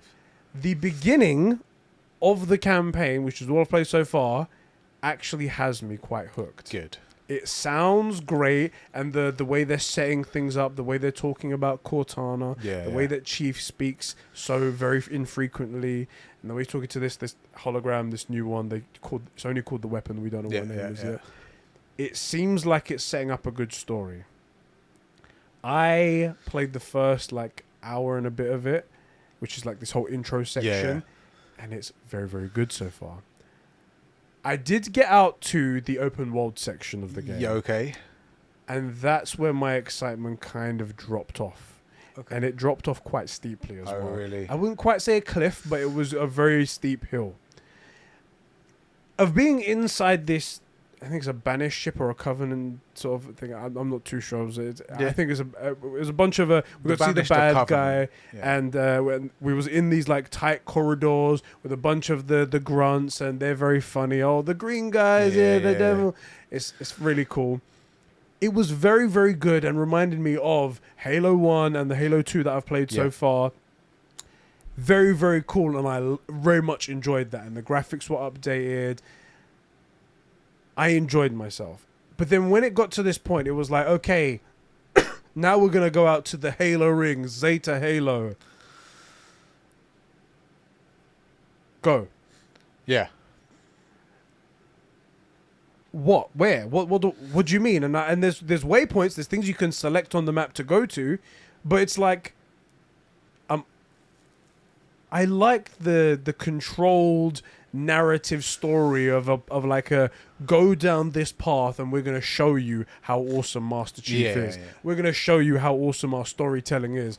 Go that way. And it was so drastic, the change, the way it just went from, here's the cool story, here's the cool thing, do that, the leading to Cortana, this is story of Master Chief, and then random enemies in an open area. Yeah, like Doom, it's... I said, I know you like Halo because you enjoyed Doom. Yeah. You enjoyed Doom 2016 and Doom Eternal. I already know you like Halo because it is just Doom guy in space, basically. Yeah. Which is true, pretty much. Doom Eternal is exactly the way a Halo should be. Well, you've played Halo 1 and Halo 2. It's a linear level progression. Yeah. and you're not fed the story, but the story develops in little bits from like in-game dialogue and like you overhearing stuff and stuff popping up, and then cutscenes. Yeah. And that's very true to Halo. Now I will say because you started to stream it, had some frame rate issues. Apparently a lot of people have been having issues. Yeah. Apparently also 343 says not to quick resume the campaign. Don't do that, apparently. Okay. Anyone out there, if you're listening, don't do that. But I jumped into Wames's stream, and I asked him, how's he enjoying it? How's he enjoying the open world? And he said he was enjoying it a fair bit. And that was about 4 hours in at that point. Yeah. So it isn't Halo. It's not the Halo that I know. It's not the Halo that I introduced you to. But I do feel like the Welford boys know their Halo. Yeah. And if they're saying that it's okay, I mean, it could just be they have shit takes, which is a very strong possibility. Could also be that it is okay, and you just need how much time did you put on it? It's about 2 hours. Okay, yeah. I say give it to 5 and see how you feel about. I'm going to play the whole thing. Of course, I am going to do it because of the discussion that we're going to have here. Yeah. Now, there is also the hype of everyone on Halo right now that could affect people. And also, it's been a very long time since a good Halo's come out, according to the OGs like yourself and James Halo and stuff 3, like that. And there is that desperation of wanting Halo to be good. From the previews that I've seen, the reviews that I've seen from reviewers like fans of the game, they say that the story is the best 343 story ever made. Yeah. Low bar. Exactly. But not better than anything that Bungie ever did. Sure. They're saying that Halo itself is good. The story seems to be a bit unresolved, they say. I don't know whether that's true yet because I haven't got there. But that's what they're saying. Now, I want to see what James and George feel like, because even them, like they are big fans of Assassin's Creed. When Assassin's Creed shit the bed, they call them out and they said, you've ruined what was great about this. Yeah. And while all the other outlets still say that Assassin's Creed is the best thing since sliced bread, even though it's just become this bloated open world mess of just like question marks on a map. It seems like this has the roots of doing the same thing, and I want to hear what James and George say as people who will be genuinely critical when it comes to it and be fair. I'm actually really more interested in your opinion. Yeah? Because I know that if it's really close to a true Halo 4, that no one who loves Halo can be really objective about it. Right? Right. It's just so difficult to be objective about it. Because there's so much history there. But you like the games, but you don't love them. You're not in love with them the way... Not yet, like, not... Even... I don't think you ever will be. Not in the way... And this isn't an attack. But I don't think you'll ever love Halo the way I do. Because it was the only game I played for so many years. It was the thing I was waiting for. I specifically said, before you start Halo 3, let me take you through the hype cycle that happened between the two. So you can see how it was presented. What it looked like. The hype we were going through. Bearing in mind, we were like... What's that, 2000? Like... 15, you know? Yeah. So you don't have that sort of nostalgia and those memories to it, but you can look at it and enjoy it for what it is. And so I think you're going to be, of the community, one of the voices that can be the most objective about it. I hope so. I like to think that I am objective. Obviously... Objectively bad at gaming. Got him! Bastard. Some people only see certain sides of me and choose that's like the only thing. Yeah. Like I've posted many tweets about how excited I am about Halo and how excited I was when it was coming up to the launch of Halo, and I was getting ready to press the button. I was really excited. On the stream, I was excited. I was happy. But then I say one thing where I've noticed a criticism of somebody, and they're like, "Man, you just want this game to be bad, don't you, Eddie?" And it's like, right. I see, okay, right, I want it to be bad, that's it. So, I hope people see that I am trying to be objective. Yeah. As I said, the story part of it so far has gripped me. That's good. I really want to know what's happening with Cortana, I want to know what's happening with this weapon, I want to know what's happening with the whole of this Banished, why they're here and how they tie into it. However, the moment that I stepped out from that big ship, the thing where I was in, and I was on Zeta Halo... It just felt like an open world with a bunch of enemies thrown in, and it didn't feel curated, and it didn't feel good. And I like those curated stories, those well-crafted narratives, those when there's like this big intent behind it. I felt like they just went, we're going to make the most expansive Halo experience by making a big map and then just throwing a ton of enemies in there, and you guys get to do what you like. Now, I will say, by Halo 3 and 4, the maps do get bigger. Like, the levels and what you're having to interact with and get across, traverse are larger. Yeah. But they are still also sort of a la Doom Eternal levels, linear levels. I really wish you'd finish Halo 3 before this had come out, just so that you could... A lot of people did. Alpha was very angry with me. He's like, I can't believe you're playing this before you play Halo 3. I know. I'm sorry. I didn't have the time. I'll tell you though, silver lining again, you'll have played... Because I assume you're going to finish this first. Yeah. Just the way you're built. Then you're going to play through Halo 2 and 3. And you'll be able to... So with us, I feel like, if you get the strong contender up front, nothing ever competes. But you're going to get 343's strongest performance and then get to compare it to peak Bungie. Yeah. And I do assume Halo 2 and 3 will smash it. Yeah. Like, heavily. But if you're like, yeah, Halo 2 and 3 are better, but it's good, it's still good, it's a great addition... then that will be good. Yeah.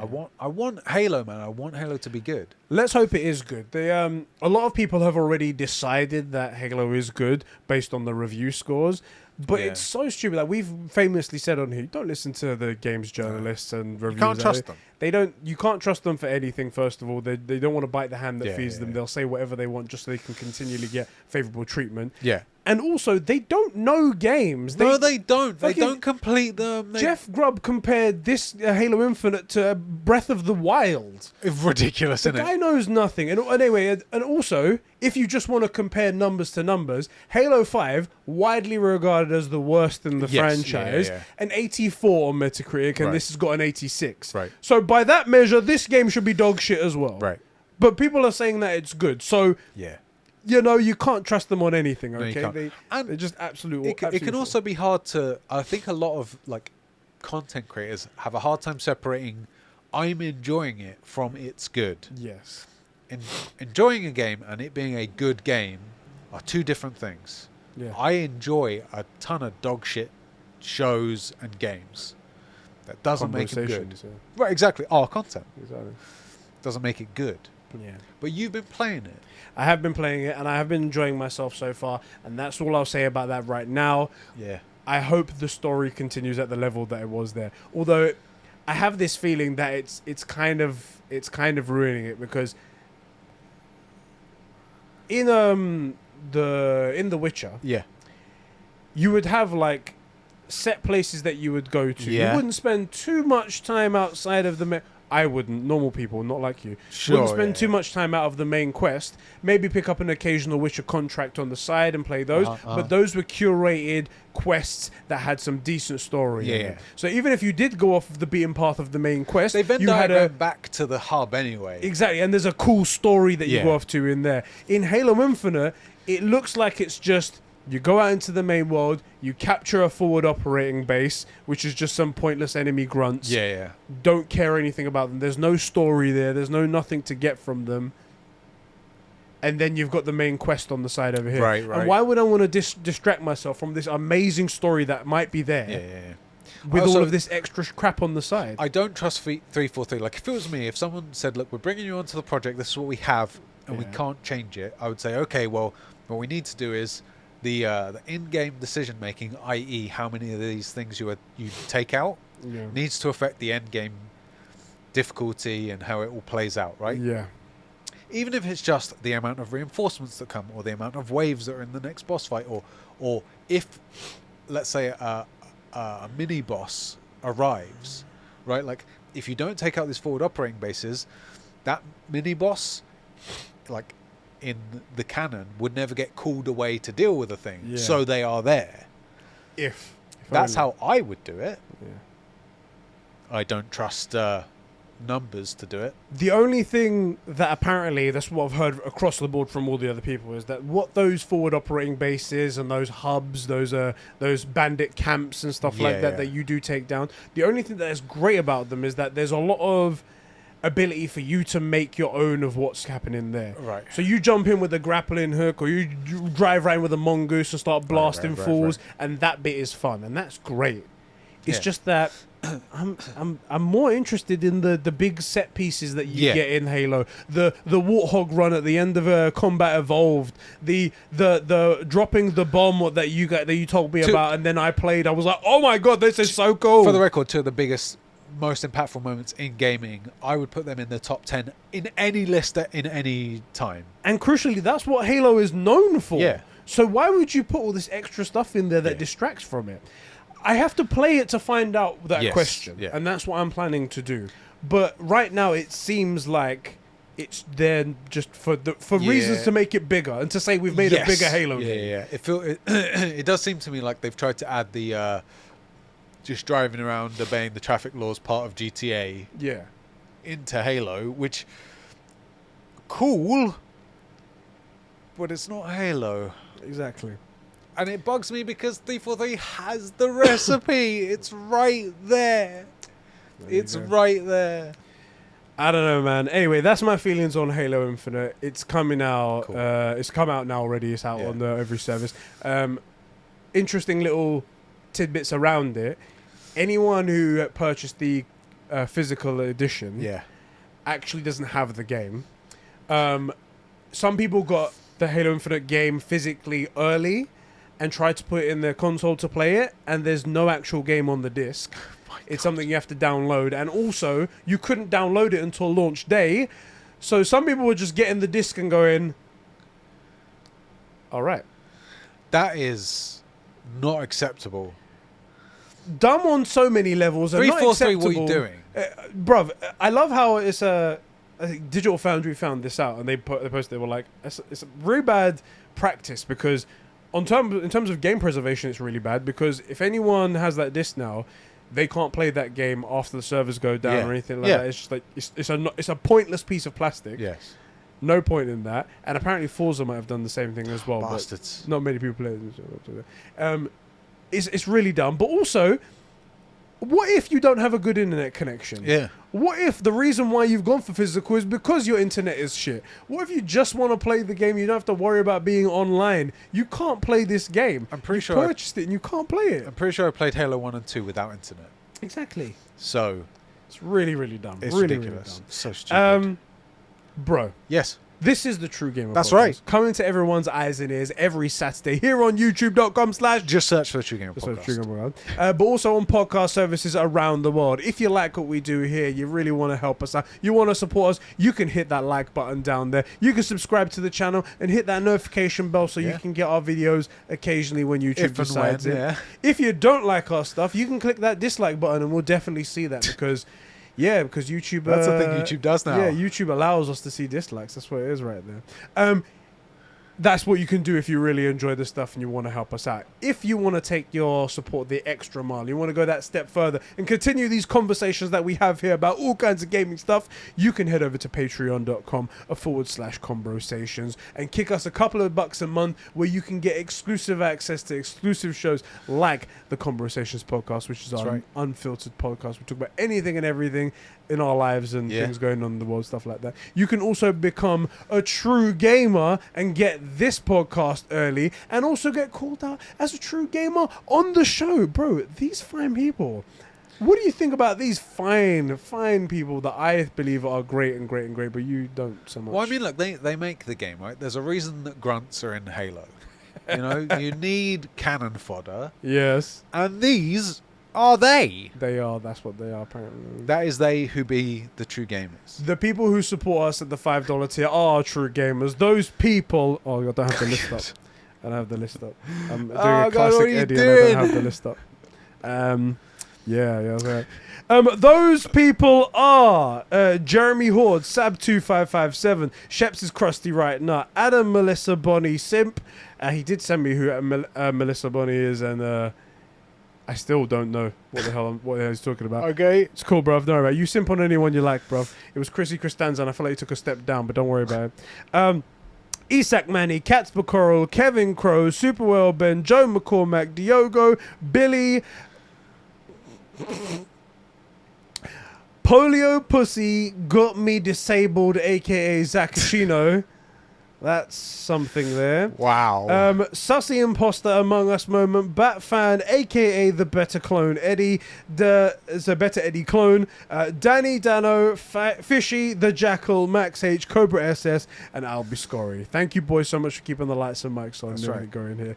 And guys, that's the way you can support us on Patreon. However, if you don't want to support us on Patreon, we totally find that acceptable. We love you regardless. Just being here is good enough. Liking the video, leaving comments. That's all appreciated. Thank you so much. But for real, like, it's $1 a month. Join over 50 patrons. Exactly. And you do get, 2 podcasts. You get early access at the True Gamer tier to this podcast. Exactly, guys. And you get just pretty much abuse as a super bro. Yeah, pretty much. Yeah, you get the most abuse out of everyone. Also, and no joke, once you're on the Patreon, you get access to the top bro room in the Discord, which is really good fun. It's one of the better rooms. The best room in our Discord server. Facts. Okay. One last thing as we're pimping our own stuff. It's coming up to Christmas. We just had Black Friday. We do have an Amazon affiliate link, which we'll probably forget to put down in the description. But if we don't, all you have to do is click it. You don't even have to buy what's there. But whatever you purchase within 24 hours of clicking somebody's affiliate link, they get credited. I mean, it's pennies, but they get something. So whoever your favorite content creators are, if you're going to buy something from Amazon anyway, it's free to you. It's another way, just like liking and leaving a comment, that you can sort of for free support your favorite content creators. So consider it. Doesn't have to be us, but consider it. Anyone you like. Anyone Quickly before we move on to our next section, Yeah. I do want to mention as well, recently we were on a podcast with one of our super bros, Yes. Super Will Ben, the Random Wavelength podcast. And It if was I a good remember, one. I'm going to try and put that down in the description so you guys can check it out. Go and check it out. It was a really good discussion of just like some gamers talking about games and movies and all kinds of stuff like We had that. a really good discussion about boss fights. I think it was sick. really, really good. I think you should go do that. Yeah, go check it out. And we did speak about the ending of The Last of Us Part 2. We did. And like, if we had some choice, would it change? Some stuff like that. And it was a good different perspective from just us. Yeah. So go and check that out for us. Go Yes. check that out. Support our bros over there. It was cool. Bro. Yeah. Our next segment. Correcting a Conbrosations. My favourite segment. Never been forgotten. No. So look, if you're new around here, we will sometimes say things on the internet, and we've never let facts get in the way of a strongly held belief. Sometimes we've said things that aren't exactly accurate, and people like to let us know. Yes. So if, probably not, but if we said something silly in this podcast, all you need to do, head down into the comment section below, and then ideally timestamp it at 15:27 when you said that Halo Infinite is... Put your comment there, we'll read out your name, we'll read out your correction, tell you how stupid you are for not knowing how smart we are. Have we got any corrections? We do have some frick. corrections. Unfortunately, this time we do. Last week we didn't, but this time we do. Polio Pussy got me disabled, aka Zacchino. Yeah. Apparently, he's got a few more in the bank as well, so we're gonna. Amazing. He says BioShock does have remastered versions of 1 and is 2. Infinite doesn't need one because it's still graphically sound. But also, the next one's rumored to be in 1960s Antarctica, because we spoke about the leaks before this. Another leak came out. Yeah. Thank you for writing about that. It means Yeah, it gives me opportunity to try it out. Because they're kind of set in retro times, Yeah. which explains like the steampunky nature of everything. It's cool. It's very cool. And another one we got over here. Okay, Gabriel Nordstrom. Love your name because it's got the dots on the O, so I think it's Swedish. I don't know, man. Amazing game. Correction at 1 hour and 21 minutes and 50 seconds. Gaming. The Ghost of Tsushima simp Sheps got the release year wrong again of Ghost of Tsushima. It came out in 2020, not 2019. This is deplorable. I'll have you know, it takes place 750 years ago. Give me a break for getting it off by 1 year. Right? Come on now. Shit. Give him a break. Shit. Jeez. No, but I keep saying 2019 for both that and The Last of Us 2, and it's just because I deleted 2020 out of my mind, which bizarrely was a really good year for gaming. We remembered the good games. We just deleted everything that wasn't good in that year. just zip, exactly. gone. What year was Isla born? 2020? Oh shit, She she was, yeah. How can we delete that? Oh no! Damn it! Damn, that makes me look a bad Isla, father. you were born in 2019. You're now 2. You're now 2 years old. That's what we're saying. She's in She was terrible really twos. small for a 2-year-old. Right. Anyway, thank you for writing in, Gabriel. You're a legend. We love it. Much love. Oh, hold on a sec. Enraged Pelican, totally That's his name. his name. He says Eddie wrong. God of War won't have. Okay, so I said what if it had. I didn't say it does. It's gonna have. Won't have a director's cut for the main reason Corey said he doesn't want to do DLC. As you said, wouldn't it be cool for there to be like a little bit to bridge the gap between the two games? Maybe a little bit of a like what happened after or something like that. I didn't mean anything by it, but thank you for writing in regardless. There you go, right there. So now we're going to move on to a new section. We're going to call it, I think we should call it for now, like the wrap up of all things that have happened in like the past week and stuff like that. Gaming. Pause it real quick. I'm desperate for the loo. Oh, yeah. Okay. No worries. No worries. I'm going to put a timestamp right there. And remember to edit it out. I will definitely not do that. Not doing it. We're not gonna do it. Let me while I'm waiting for him, I'm gonna grab my joke book and we're gonna read a joke. That's what we're gonna do. Oh, my legs! Oh my god, so dead from sitting for so long. Oh. Alright. Okay, guys. I'm gonna read from the Minecraft joke book right here. Alright, this section says boom boom. Get ready to explode with laughter. Let's see. Okay. What do creepers play their music on? What do creepers play their music on? Boom box.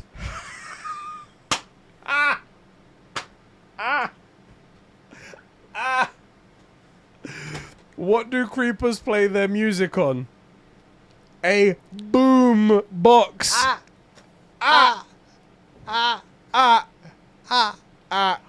Allow you continuing the podcast doing a freaking dad joke, making these guys dudes pay for this stuff. This is them getting their money's worth. I'm so sorry, boys. If I'd have known that was going to happen and he wasn't going to cut this out, cancel the Patreon. That's it. Shit, my bad. Holy normally I don't need to do the loo breaks. I'm so sorry. Never again. No, if you do it, then I have to fill it with dad jokes. That's the rule. That's the rule. I'm just going to make sure the camera's up here. I'll bring an empty bottle next time. It's fine. It's like, what's that noise? Shh. What's that? Just the AC, boys. Don't just eyes up here. Yeah, my eyes are up here. Okay. Let's wrap up. Oh yeah. By the way, we totally forgot. We're trying a slightly new. I mentioned that at the beginning. Oh, you did? Yeah. Sick. Trying a new format, Sick. so we're going to call this the wrap up. Obviously, this is the rough version. We'll sand it down over the next couple of weeks. Yeah. Make it a better product, like a conversation usually is. Facts. True facts. And hopefully it will get better and better. Yeah. Okay, guys. You guys can let us know as well how you feel about it. Yeah. So, a wrap up. Right now, as people are watching this probably because the Game Awards comes out tonight. Yeah. The Game Awards is happening. Yes. We've spoken about our predictions and stuff like that, and the announcements are going to happen, and maybe on Friday I can make a video of a wrap-up and stuff if I've got the time, who knows. But there's one award that is happening at the moment that's currently being voted on by the people, by the gamers out there, which has stirred up some controversy, especially with me. So, now... this, I see it, yeah. Yeah? On the Discord, yeah. So... out of 30 games and 3 rounds, it's whittled down to the last round of 5 games that are being voted by the people. This is the People's Voice Award for Game of the Year. Not voted by judges in the beginning. We get to decide what game is going to win Game of the Year for the people out there. So this is solely on us. Win or lose, whoever wins, it's on us, whoever wins here. Yeah. Last year, it was Ghost of Tsushima. Solid. Because a lot of people had issues with the way that Last of Us 2 went, even though we believe it was the better game. Yeah, but still, the people got to vote for Ghost of Tsushima, and that's critical. We need a people's voice. For sure. Even if they're idiots and get it wrong. Even if, right? Even if. However, Ghost of Tsushima winning, because it was genuinely a good game, brilliant, didn't hurt the industry and didn't hurt players' image in the whole gaming scene. Correct. Because a lot of people, especially the people in like the gaming journalist area, think that we're all autistic idiots. They think we're stupid. They think we're all just morons and we all just moan about everything and stuff like that. I mean, we are autistic idiots, but that's not the point. Besides the point. Right. But they think we're idiots. Yeah. This year, this award is going to prove that we are. Facts, because it's going to be FIFA or something stupid in it. No, unfortunately, it's worse than that. So the games that are in the final are Forza Horizon 5. No. It Takes Two. Metroid Dread. Resident Evil Village, Okay. and Halo Infinite. It's got to be Village. Well, regardless of what we think it might be, because what might win, It Takes Two was winning in the previous rounds as like top by a huge margin. Okay. However, in this vote, the bracket is very, very different. It's not finished yet. However, Halo Infinite is very, very much in the lead. The thing is, it only came out today. It only came out yesterday. The polls started for the whole 30 games started a week ago. Yeah. So Halo Infinite was in there before. Yeah, that's not okay. When called upon, we're like, Jeff, why is Halo Infinite in there? He said in the comment section, oh, it's the multiplayer part of it. Because the multiplayer has been out. Because that's how people do their decision making. Exactly. Now, it doesn't say Halo Infinite multiplayer. And the logo isn't Halo Infinite multiplayer. Oh, and it's also, Halo Infinite the campaign. It's Master Chief there. And also, if it was the multiplayer, it would be bottom or middle of the pack because of the progression system. Because of the broken progression system, because of the predatory microtransactions and stuff like that. That's a mistake, a big mistake on Jeff's part, a big mistake on the Game Awards part. Fair. Why was it not labeled correctly? Why did it not have the correct art for it to be distinct from Halo Infinite, the campaign? People aren't voting for it because of the multiplayer. As great as the multiplayer gameplay side of it is, it has many, many big flaws in it. Massive. Not having all of the playlists that came out in previous Halo games when they launched. If they could do it in 2003. Missing all of these game modes, the variety's not there, the progression system's broken, and it's all factored, so it's all engineered in such a way to push you into buying microtransactions. Very, very big glaring issues with the game. However, that's not why people are voting for it. No. This game winning the People's Choice, People's Voice Award highlights how stupid gamers are. Yeah. And is going to serve as a beacon as to why players should not be listened to for years to come, because people are voting for it to be the game of the year for the people. What if... Game of the year, it's going to be out for 3 weeks of the year. Exactly.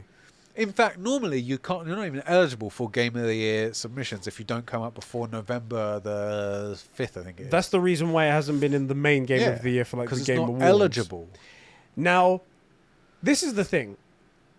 We don't know. We haven't got a full consensus yet on whether or not Halo is good. It's looking like it's going to be, but however, we don't know yet. We have to still see. People need to marinate on it and find out how they feel about it.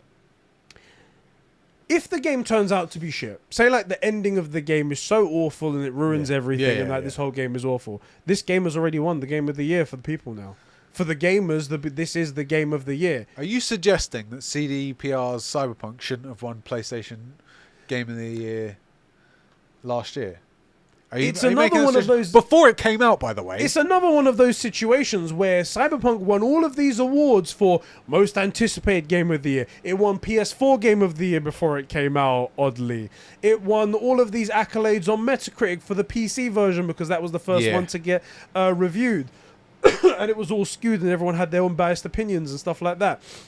And then the game came out and it was dreadful. It ran so awfully that it shook the industry. What if this is another one of those situations and it's already winning it? Yeah. To be clear, we hope it's not. We hope it's not. We hope it's not. Now, I put down a tweet. I'm going to see if it's here somewhere. Don't know why I'm looking at the Discord to find your tweet. What's that, sorry? I was looking through the Discord to find your tweet. To find my tweet. Do you know why I did that? I'm going to go back to my I'm going to go to my profile to find it. Because I feel like what I said in that tweet was quite perfect. Ooh, good news for today. Stuffed's out. Oh, okay. Might have to pick that up. We'll check that out. Just go over here. Infinite. Sorry about this dead air moment right here, guys. Okay. Think about it. If it wasn't dead air, they'd have to listen to us. So solid point. That's pretty bad. Way worse things out there than some dead air. That is worse. Way worse. Way worse. Thank you for trying to fill the gap for me. Yeah, no, it's cool. I will be straight up though. I don't think this is appropriate at all for it to have even been in there. Yeah, because it technically, it's not even come out in November. It came out in the second week of December. Yeah, it hasn't really been in this year. It's not applicable. Hardly anyone's played it. Hardly anyone's finished it. It's just not. It shouldn't be in there. It doesn't make sense, does it? It's weird. It's just. It just feels like there's probably a deal. It makes me start to think that the stuff isn't as honest as it. That's one theory of mine. Also from last year with the CDPR, I was like, this isn't right. That is one theory of mine, and I think it's actually it's actually a minor difference that has a drastic impact. Yeah. I think all it was Microsoft spoke with Jeff Keighley and was like, look, we don't want to tell you to add anything to that. The only thing we ask you to do is just remove the multiplayer part of the award bit there. Just put Halo Infinite. Yeah. Just put Halo Infinite. That's what we're doing. Yeah. Don't put multiplayer. Just put Halo Infinite. Like, if people ask, it's the multiplayer we're talking about. But just don't put Halo. Just don't put multiplayer there. Just let us put the better cover out. Because I guarantee you, if this wins the award, no one's gonna say, "Oh, Halo Infinite multiplayer won the player's choice." They're gonna say Halo Infinite won. Right. That's Halo what they're gonna Infinite say. Encompasses both sides of the game. Exactly. I found the tweet that I said, by the way. And I wrote under Jeff's tweet, and I said, when Halo Infinite wins, because I do genuinely think it will win this award, I'll be like, when Halo Infinite wins, it will make the player's voice award, the gamers, look like a joke. The campaign isn't out yet, so it can't be part of that one right there. And the multiplayer is full of predatory microtransactions and a broken progression system. What's worse is that I bet people will be happy to make us look like idiots. Yeah, of course they will. And that's it's so stupid. It's so ridiculous. Stupid. Oh, it just if you don't get it, it's really hard to explain. Yeah. Because to be honest, you're 100% emotional about it. Yep. Like if this game came out 2 months ago, I could see it winning. You know? Even despite the predatory microtransactions, but it's the full game and the campaign's good. Like, look, RE Village, I think probably is the clear winner there. Maybe It Takes Two. Yeah. But going up even against an okay Halo title, it's going to take it. It's going to sweep everything, right? Fair enough. Just like The Last of Us 2 did, or, should have, you know? It's the right title for it. God of War is going to do the same next year, whenever it comes out, because it's God of War. Halo is big enough, even an okay one, as long as it's not garbage, as long as it's not Halo 5, which most people are trying to get the bad taste of Halo 5 out of their mouth. Still. So the bar for it being okay is so low. Yeah. It's just, like I said, it makes everybody look stupid. It makes everybody look stupid, and the thing is that I'm going to do the live stream for anyone who wants to watch it from hours from when this video goes up for patrons even. Oh, my phone's gone down. Oh! Smack my glasses on the arm there. That's great. That's so fantastic. And I can tell you right now, it's going to happen. I'm just going to be like, cool, we all look like morons. We're all sitting there stupid. Like clowns. We're all clowns right now. Because he's not going to, I guarantee you, Jeff's not going to call out and he's going to be like, Halo Infinite multiplayer. Yeah. If he says that, credibility restored. I feel like everything's okay. If you say Halo Infinite multiplayer. And now, the thing is, 90% of the voters will go, wait, I voted for Halo Infinite, not the multiplayer, but that's not the point. That's not the point. Then that makes you look like an idiot. Yeah. That's where, that shifts the blame onto the people that voted incorrectly. Yeah, fair enough. That's fine. But I guarantee you they won't. They won't. They will say Halo Infinite won it. And worse, what I will hate, I will never trust Jeff Keighley again, is if later in the dead of night there's a little tweet that goes pretty much unnoticed saying, oh, I misspoke today, I meant to say Halo Infinite multiplayer, but I said Halo Infinite. That would be sorry. So dumb.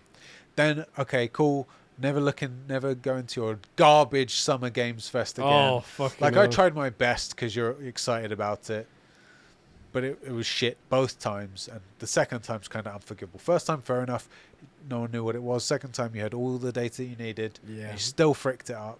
Yeah. So, but then again, all he has to say is Halo Infinite multiplayer, and I'll say, okay, cool. That's fine. Yeah. Sorted. Yeah. It's a low bar. That's all you got to do. Anyway, that's happening tonight. If you're one of our great patrons, you probably know you're probably going to be there. It's a late one, but I'm going to do it for you guys. I'm going to do it for the lads. Our next topic. PlayStation could be planning a PlayStation mobile controller, according to patents. Yeah, I saw this. So yeah, it's essentially, if any of you guys have seen those things, they're called a backbone, where it's like a controller attachment that fits your phone in between it. Yeah. And you can play any game on it. It plays over Bluetooth and emulates controllers for you. Yeah. It's very compact and so it's a bit more like a Switch controller type deal that's going on there. However, this pattern looks like full-sized parts of a DualShock 4 controller just sort of split down the middle. Doesn't it? And that's fantastic, I feel it's like. very cool. Do you know what would be even cooler? If they DualSense controller? Well, yeah. If it was a DualSense, I would have been fucking in love with it. If it was a DualSense, I mean, to be honest, I gotta say, actually, the play is to just make it a DualSense that somehow has a port for your phone and it just rests the phone on top and you have an actual DualSense. Even better than that, just bring out the PSP again. New design for the PSP. Clearly, we want a handheld. Yeah, give it an OLED screen and I think a handheld, PlayStation handheld, would bang today. I would be all over that. However, it would have to go up against the Switch, which is a big thing to go up against. Just saying. Yes, it would. However, Nintendo has dominated the handheld gaming scene now for like... When did the Switch really die, realistically? 7 years ago? The Switch? Brav. The PSP. PSP.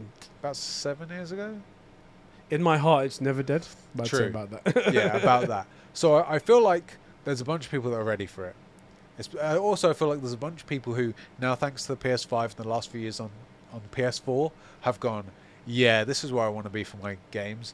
Which is not saying anything negative about Nintendo. Like, the only thing we've ever consistently said about Nintendo is they make banging games and they're not good at losing money. Yeah. Because they know exactly what their market is and what they want, you know? Yeah.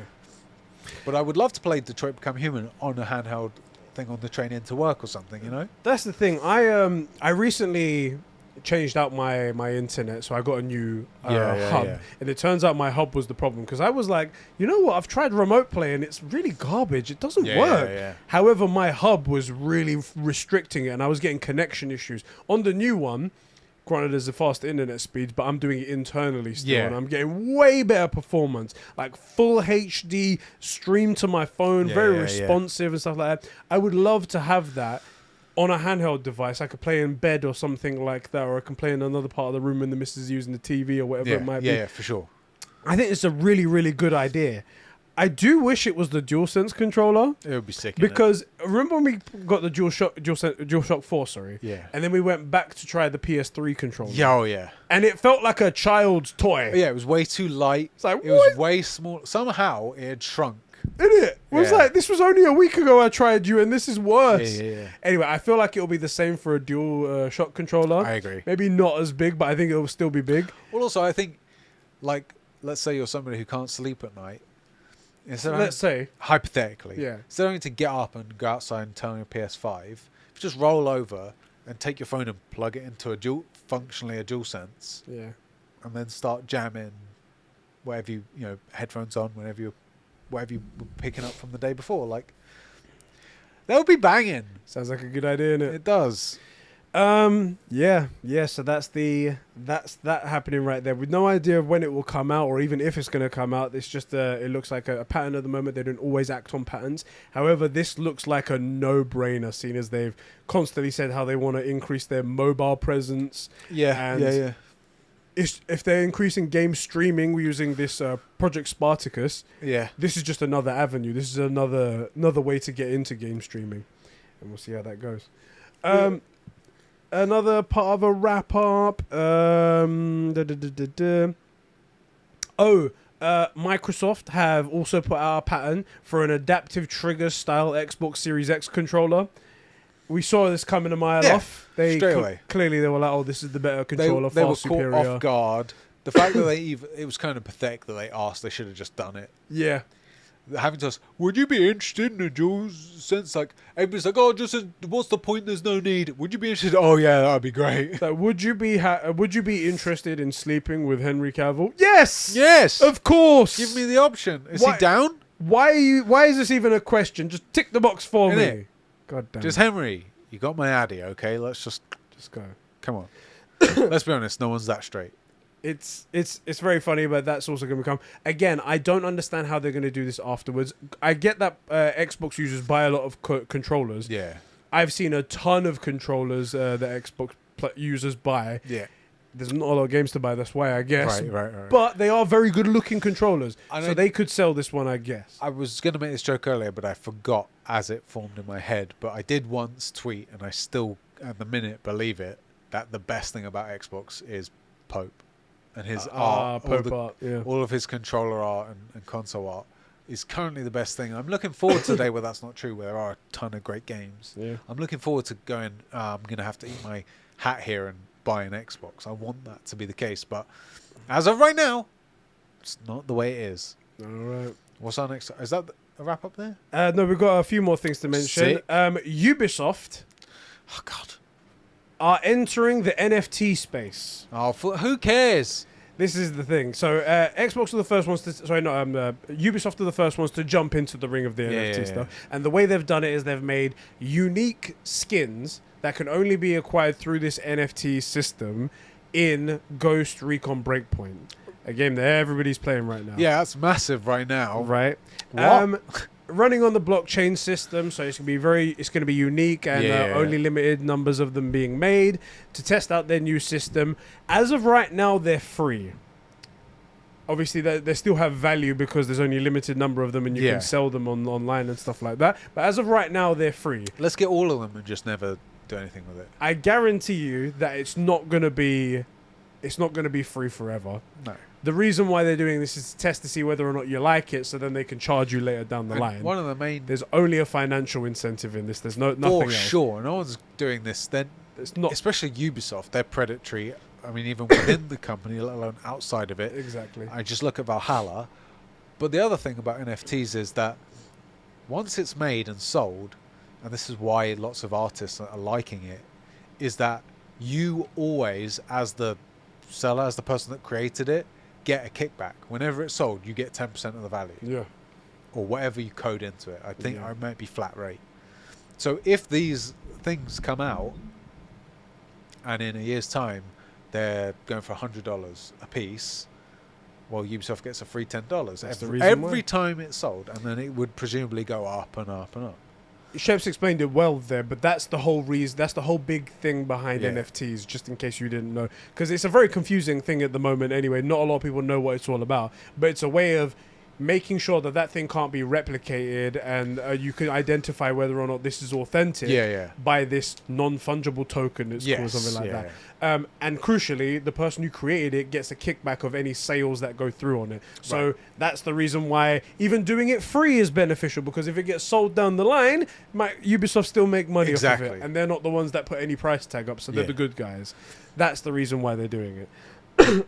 However, Ubisoft have already removed the video announcing this NFT thing that they've done based on massive backlash from the community. Good. What the thing that I find funny about that is that they have no balls to even go through with their own fucking idea. No balls, but also typical Ubisoft. I wonder how much of the backlash is like our community, our shared communities, and how much of it is just Ubi fans that are bored of it. You know, because I feel like the fact that they're still functioning means that there isn't enough backlash in the community to stop them doing anything. Yeah. Now, maybe there's just more backlash because it actually affects these people and they aren't interested in anything that doesn't affect them, which is not a value statement. It's just a possibility. I could see that, but just everything Ubi at the minute bugs me. Everything. Yeah. At best, bugs me.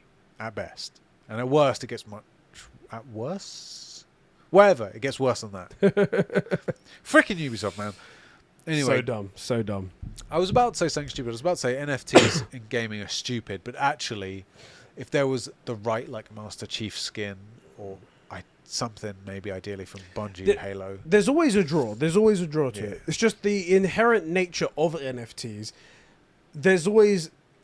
in the beginning, I understand the intent behind it. It's like if you make an artwork and you put this NFT on it, then the person who made the artwork always gets to make profit off of what they made. And that's a good reason to make it. However, the artwork that's being made, it's not the artist that's getting money. They may be in the contracts, they get a little bit of time, but it's the company of Ubisoft that's going to be getting money for the artwork that's made by one of their designers that they've hired. It's not the pure and simple, the great thing that it was supposed to be. It's a way for a company to exploit even more money out of you. Here's a good example as to why the creators, it's good for them. So we mentioned Pope E-Art. Yeah. Or Pop E-Art. Pope Art, whatever. Yeah. So he makes custom designs for Xboxes. Yeah. And I hope he gets a kickback whenever one of those is sold. But if someone goes to sell that on to get a new console, doesn't get anything, even though he created the art and it's still valuable. And in 10 years' time, it might be worth so much more than what he got in the first place. Now, in the NFT space, no matter what, because he was hypothetically the creator of the NFT, or whoever the creator is, always gets a cut on any transaction. That's the draw. The issue is that you have the worst people possible trying to pioneer it. Now, if it was 6 skins for hypothetically, let's say a samurai game where you could do like dueling online to get like really cool skins. Doesn't sound like it'd be something fun, but it seems too niche and no one would like it. But I could see that popping off. Yeah. Like I will say, you know, some of the skins in the Legends mode. Yeah. Some of those skins are tight. Yeah. They are sick. And I would have spent, you know, they're saying free. I would have spent some money on some cool skins. Yeah. And especially if they were like NFTs where like potentially it's an asset and stuff, that, you know, better than, look, I've spent a little bit. I don't even play Rocket League and I have the DeLorean. If it's good enough, even I will get it. Yeah. So I just wish it was something like that, or like a really sick Spider-Man skin, or what would be really good is if it was in a partnership with a really famous artist or something like that. Spider-Man has worked and they've worked a skin that has worked with this and it looks really cool, and then the artist gets the money off of every single sale. Then you understand it. But when it's like the company, then it's like you're just looking for another way to make more money off of us. Yeah. And then off of the future sales of anything that goes on. It's just pure greed. That's what it is, and that's the worst part of it. Anyway, one final point, and then we can go on to reading some comments. Gaming. This month's PS Plus games have been released, and they are. What the fuck were the 3? Mortal Shell. Yeah. I forgot what the other one was. Oh, there was. I know what one of them is. Alright, fuck it. I don't know what the other one is. It doesn't matter what the other one was. Godfall is the one I'm going to be talking about. So Godfall is on there. This was a launch PS5 game, exclusive to PS5, which sold terribly and no one really liked. Correct. It was a bomb of a game. It was dead on arrival when it came out. Yeah, facts. It's come to PS Plus and it has the name Challenger Mode on it. Challenger Edition. Is that just all they did? So Challenger Edition isn't actually the full game. Oh, sick. It's just the end game mode at the end with the like the raidish part of it at the end. Now, that might be okay to some people. However, the part of the game that a lot of people enjoy, the story part, at least could enjoy, we don't know, isn't included in it. It's just not there, yeah. And you have the option to buy it afterwards if you choose to. This is bad for a couple of reasons. Yeah. One, it's a PS Plus perk, which is bad on Sony. You didn't give it. You've worked a deal with them so they can monetize us off of a perk that we're paying for. Yeah. This isn't a. You decided to wake up one day, hey guys, everyone gets the Challenger edition for free. Yeah. It's we pay for PlayStation Plus and then we get the Challenger mode. Right. That's this what? It is bizarre. And this was done one time before and happened with the exact same reception. Drive Club PS Plus when the PS3 launched, or the PS4 launched. Again, they gave us like a half-baked version. Then they said, yeah, you can buy the full version if you want for this extra cost on top. That's the opposite of marketing. And look where Evolution Studios is right now, shut down. Yeah, you give someone. How is this a good idea? It's like you give someone your worst performance, and take out all the quality and all the draw and interest that could be surrounding it, and say, by the way, you can pay for more. It was like, and it was really dumb. Everyone hated it. They were like, first of all, people were like, "Oh, Godfall, I didn't pick that one up, but I guess I'll pick it up now and I'll see what's going on." And everyone's like, "Oh, so you don't even get the game with it." Right. Anyway, that's the disaster of PlayStation Plus this month. Really, really stupid. And also, people are pissed off because that's their one PS5 game. Yes. Now they're not getting. Right. Bit annoying right there. Yeah, it just took up space for something that could be not that. Exactly. Okay, let's get over to our comments. Over on our Discord server, where you guys could write in by clicking the link in the description. It's a great place to be. You should go check that out. Isak writes in, and he goes, if Project Spartacus rumors are true, then I think this is a very, very good idea. Bringing backwards compatibility with the entire library of old games to a system for a monthly fee. Just don't bring day one releases to the platform. Maybe day one discounts would be a good thing to substitute that. And then 3 to 5 years down the line would bring a new title to the platform. I think that would be pretty close to what we were saying there as well. It's about right. I think a PS Plus Game Pass discount as well is a good thing as well. Yes. Add a little bit extra, because Game Pass does that as well, where if you're a Game Pass member, you have a discount on buying the full priced game as well. So that could be a good idea as well.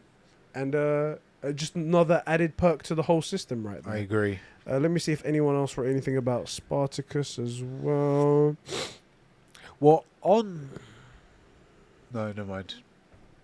No, never mind. For some reason, I thought we were talking about Halo for a split second. And I was like, on that note. On that note. But it wasn't. Festive. Oh my God, how am I going to say that? Mixelpidlick. I know that guy from Smallville. Is that what it is? Please tell me that's what it is. You're a big DC fan, Alpha. Please tell me that's Mixelpidlick. I think that is. Thank you very much for that. He says Project Spartacus would be cool with back compat. Streaming is more difficult with a varying internet access. Would be good for back compat, not to be locked behind a paywall. Also good to see that this would make PlayStation Extras much easier to understand instead of there's this service and there's this service and there's this service. Exactly. It'd be much better if it's much more simple. That's one thing that I didn't mention. There's no word if these are downloadable games, by the way, the PS1, PS2, Yeah, I was PS3, thinking PSP. that as well, yeah. I think because you can get PS Now and download all the other games except for PS3 onto the system, I think it will be exactly the same. I agree. If Sony make the monumental, disastrous idea to make them all streaming, that could be a massive con. Good service destroyed by bad decision-making. And I can see Sony doing it. It's just Sony, you know? So can I. I don't have a problem with them saying, like, okay, you have access to all these titles, but you can only have 2 downloaded on your console at once, or 3, let's say. You know, I see that happening. Don't do it, Sony. I see that happening. I can also, I will say, I could see them bringing it out and it being an okay decision based on the very, very limited hard drive space. Right, and they say, you know, to conserve this, to conserve that. Still, that's the user's decision. I agree. Yeah. Okay, that's everything on Project Spartacus that people wrote in. Yes. Diogo wrote in with a different topic, actually. The Uncharted Collection got announced the release date for the PS5, still unreleased, unknown release date for the PC, and the cost of everything. So he says, Uncharted Collection, prepare yourself for the big surprise. I think the £10 upgrade from if you have Uncharted 4 to the Uncharted Collection is a good idea, he says. Because normally he's been like, he has bad. been, Yes, the guy who hated the other upgrade paths in PS4. The difference is, because here, that Uncharted 4 is 5.5 years old. Yeah.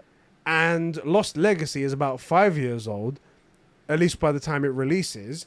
So £10 for both of those games, especially since you get both of the games, even if you own one of them. So if you own Uncharted 4 and you pay $10, you get both of them upgraded. That's cool right there. Is a great price, he says. compared to the previous remaster where you're paying full price for an old game or £10 to £25 for a 1-year-old game. Not sure why some people are upset by this. I'm not going to get it on release because it's too close to Sifu and Horizon Forbidden West, but at some point I'll get the upgrade. Yeah, and Sifu and Horizon Forbidden West are also very interesting titles, so I can totally see that. I will say your complaints are stupid because it was a samurai game. There you You go. got to run around as a freaking ninja. There you go. Stupid idiot. Moron. Honestly, we were in the camp anyway that paying for an upgrade is fine because it's more products you're paying for something, and it's a small fee to pay on top of everything. I'm the worst example of this. Before there was any talk of director's cuts and upgrades, I was asking to pay 15 quid just for haptic. Yeah. So, I started the negotiation saying, I'll pay and be happy about it, 15, you know? I'll give you everything, and they wore you down. They're like, okay, Right. No, tell you what. No, take more. No, Just I just want the give us haptic. No, the- take extra stuff. No, I just want the haptic. Redo jewels. No, Redo this. We're New just going island. to take $10. New That's all we're going animals. to do. Yeah. But that is really good, actually. In case you guys didn't know, if you've got Uncharted 4, go do that. You can get that. Yeah. Uncharted 4 did come out on PS Plus Collection. Yes, it if did. you did get that, you aren't eligible for the £10 Yeah. upgrade, which is a bit bummer. Although you didn't can probably you didn't pay can for go the and game. pick up Uncharted 4 at a second-hand shop or CX or something. You can get it for like a £5. Yeah, well, let me find out what it is on CX, just out of curiosity. You can get it for like a £5, and then you can get the upgrade for the £10. Yeah. That's the best way to do it. There was one guy. I don't know what his fucking deal was. One guy on Thief said, Twitter. yeah, I'm seeing it here at 5 quid. Done. One guy was really, really dumb. In the thing, it specifies every eventuality, so people aren't upset when they see it. They're like, if you got the PS Plus version, you can't get the upgrade.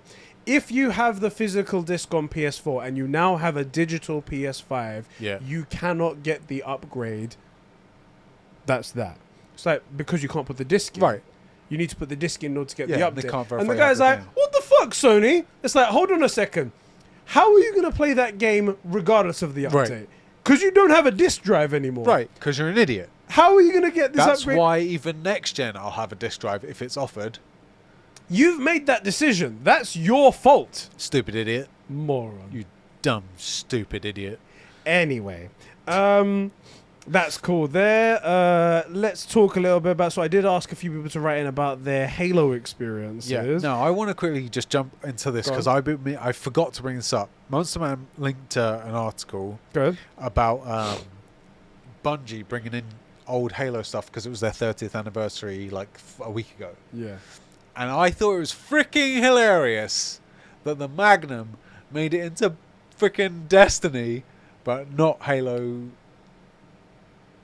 What's it called? Infinite. That's the one. Halo 4. Because 3 was the last one. Yeah, they brought a bunch of weapons inspired by previous Halo games, the ones that Bungie had worked on, into Destiny 2. And it's funny because God, I love the Magnum. The Magnum that you mentioned to me that I had no idea about is there, except it's got this little guardrail thing That's now pretty just much to the make only it difference. different. Yeah. And it has the whole zoom in thing that you mentioned that I didn't know about. Yeah. Imagine basically a handgun that fires a 50 cal, but it's okay because you're a 7 foot tall, genetically engineered, robotically enhanced dude. You're basically a Terminator, so you can handle it. That's how it feels to me. Whoops. Yeah, it's quite hilarious. You know what's funny is I recognise those weapons and how they've changed to be Destiny. They've just changed That's a few cool. minor Yeah. things on them. Very cool. Apparently these guardrails are new on them or something like that, but the other ones are all the same. Very cool. Anyway, I think it looks really awesome, and I love that they did that, and I love that they made it. It's like one of those things, you know, when you go to a foreign country, and they're like, "Oh, this is not McDonald's, it's McDonald's." Yeah. And it's like, "Oh, it's completely different," but Totally then it's still different. the M. Yeah, it's basically just a sandwich chicken cheeseburgers. versus KFC or something. Like, you know exactly what you're getting. You know what you're doing right here. And like Nando's is Nundo's. Right. It's a completely different thing, you know. It's copyright. I love how they did Free, that. yeah. Just different enough to make it copyright free. That's really awesome. Thank you for showing us that, Monster Man. Okay, let's talk a little bit about Halo.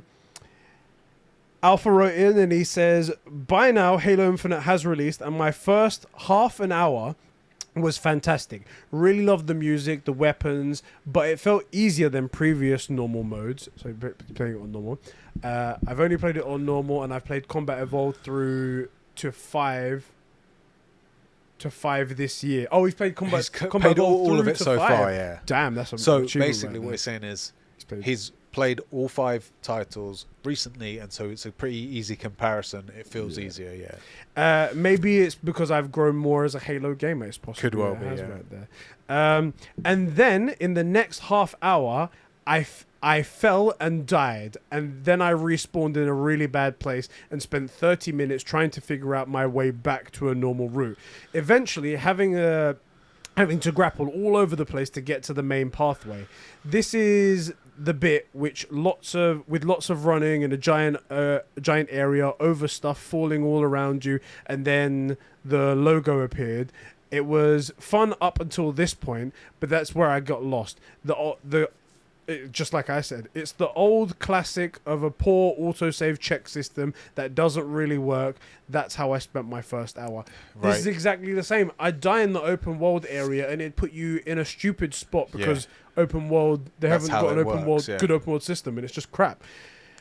It's I will say, unfortunate. You played Combat Evolved, the library, especially back in the day where screens weren't as bright and the tech wasn't quite so good.